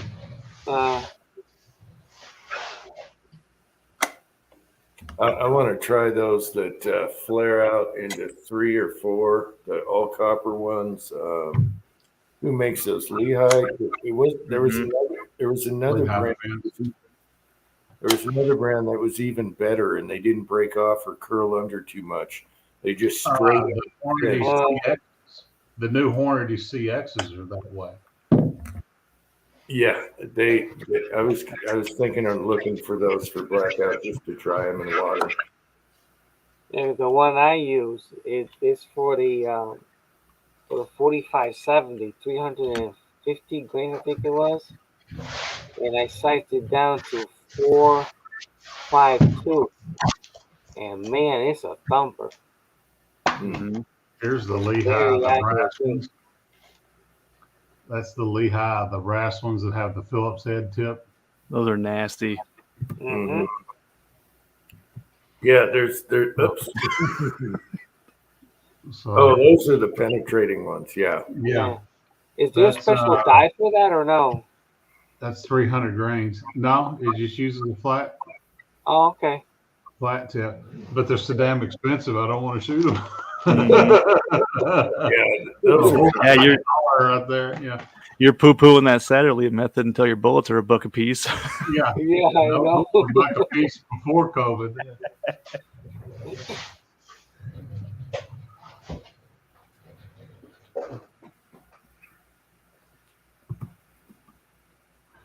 All right. Let's see if we can do that again. I want to do some of these 175 grain sub X's in 30-30. I bet that'd be mean.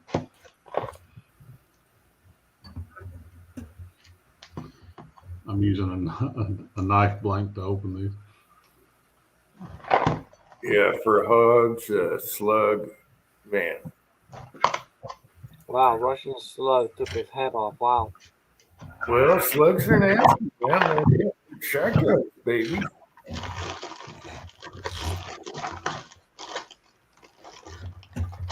They look like a tracer round in shape. They're a flat base. These are the Sub X. These are 175 grain and 30 cal. I mean, that looks like a tracer round. Mhm. It does. But boy, put this in a 30-30. Ooh wee. Yeah. It's got that soft rubber flat tip, and it's the Sub X. Boy, I bet. Ooh, that'd be a hell of a hog round right there.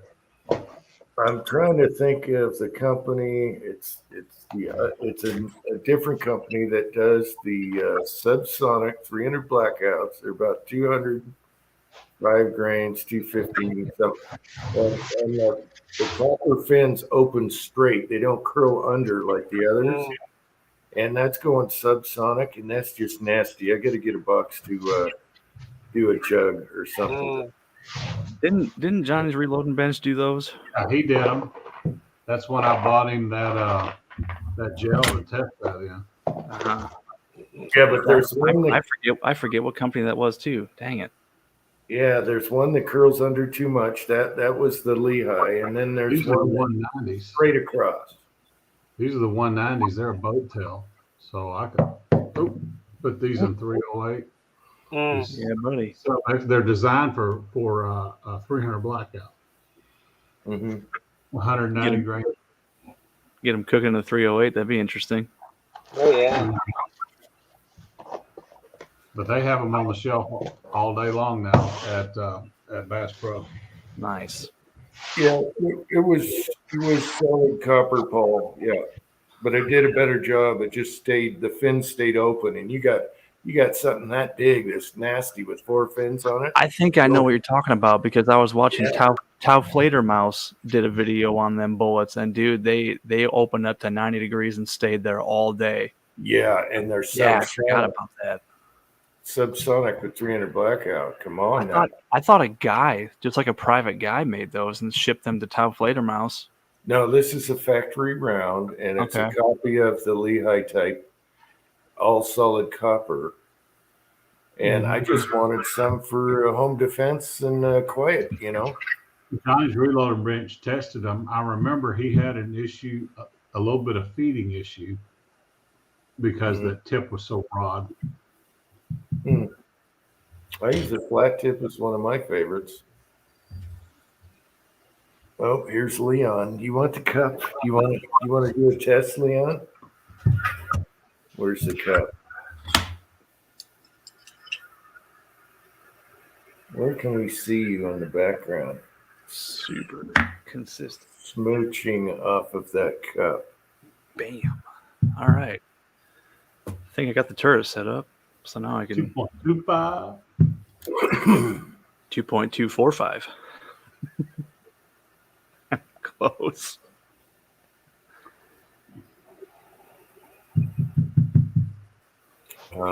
Tech X Barnes. It All was right, guys. But say Wilson Okay. Combat bought out Lehigh, didn't they? The Lehigh Defense. I thought SSK had something to do with them too, but I do remember Wilson having the Lehigh. Mm-hmm. I can't remember. okay. Julio's got to go to bed. All right. Good night, Julio. It's good talking to you, man. Hopefully, Yeah, guys. hopefully Good we night. see you Next next week. weekend, get Good night. All right. your green on next Saturday. Uh-huh. I will. All right, thanks. Good night. Good night. All right. Good night, Julio. Good night. I got my hat already. Hey, don't show it early. I have a derby also that's got crap all stuck to it with glue. Yeah, I'll dig that out somewhere.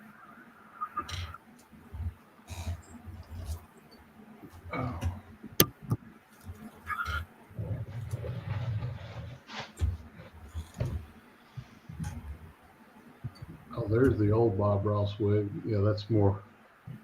It's more the fuzzy than the curls. Oh, Hulu's got a Bob Ross channel that's just 24/7 Bob Ross. Oh. TACX, that's it. I like the guy that talks politics as Bob Ross. Remember that guy?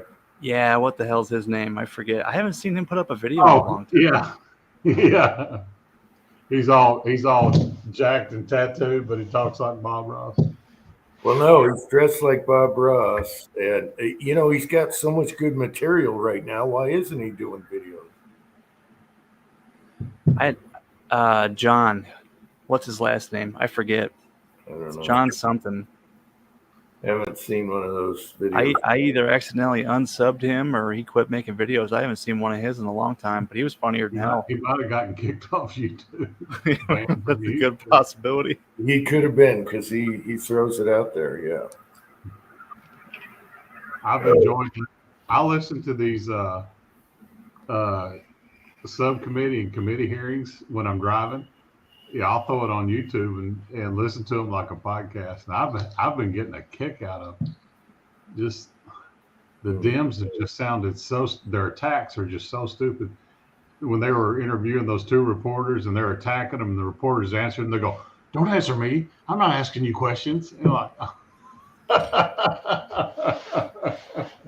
Do you know what else is funny? Mark Dice, and he just sits there in the background and comments on all the goofy crap. Mark Dice, he's funny. I'm surprised he's still on YouTube. They should have, you would have thought they would have deleted him by now.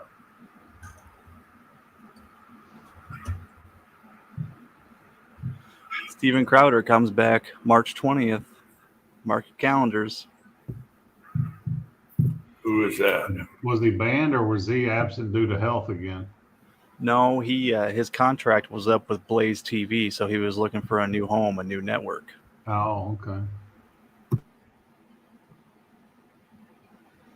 I miss that guy so much. I watched him every day. He always had that comedian Dave Landau on his show, and Dave's one of the funniest dudes I've heard.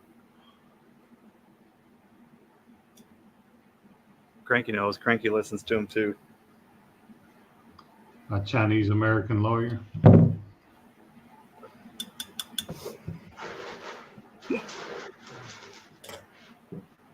I'm down to the dredges on my popcorn.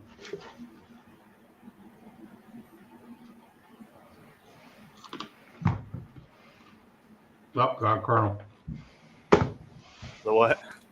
I got a kernel. I'm down to the dredges on my popcorn. Bite down, you're like, son of a bitch. Yeah. Wake up tomorrow, you'll have a husk under my gum somewhere. That's exactly why I don't eat popcorn. I love popcorn. I probably pop popcorn 2 to 3 times a week. I can't do it. I hate stuff stuck in my teeth. I don't have great teeth, but I like them to be clean. I always get crap wedged in there with popcorn.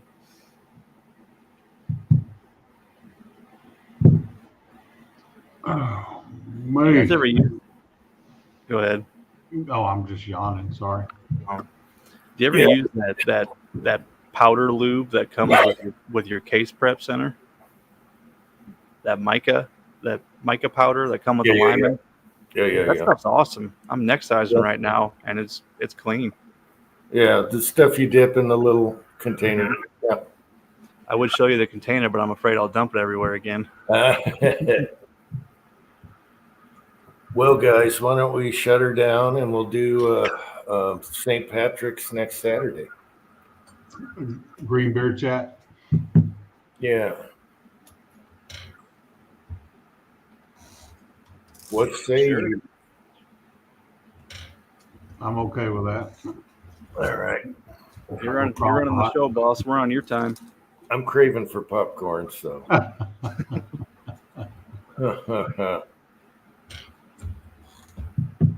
Okay, I still use the lanolin and alcohol. powder graphite, yeah. Yeah. Oops, what happened there? Kurt, I Anyway. think you enjoy those podcasts. You throw your earbuds in at work, don't you? I got a Milwaukee radio. I listen to that when I'm on the shop floor, but when I'm in the office programming, I got a little speaker on my computer. I just blast it. I'm in there by myself, so who gives a shit? Right. I think you'd enjoy those podcasts. They do them on YouTube. The Hornady podcast. Mhm. Yeah, I'll have to check them out. I've heard you mention them several times. I always forget about them when it comes time to work, because half the time I get tired of hearing people talk. I just turn on music. But yeah, Right. I'll check them out. It sounds pretty interesting. I think they're at about 60 episodes. They've been on a little over a year. But, some of them I'm like, but I think you'd enjoy their ballistic ones. Okay, everyone in the side chat, we'll see you next week for St. Patty's Day chat, even though we'll be a day late. So, Patty's Day hat night. All right, love you guys in the side chat, and we'll see you next week. Any last words, guys? Just good night, everybody, and look forward to next weekend. It'll be an old school Uncle Jim's chat with St. Patrick's Day. You got to dress up to get on. All right. Good night, guys. All right, good night, everybody, and we'll catch you next time. And we are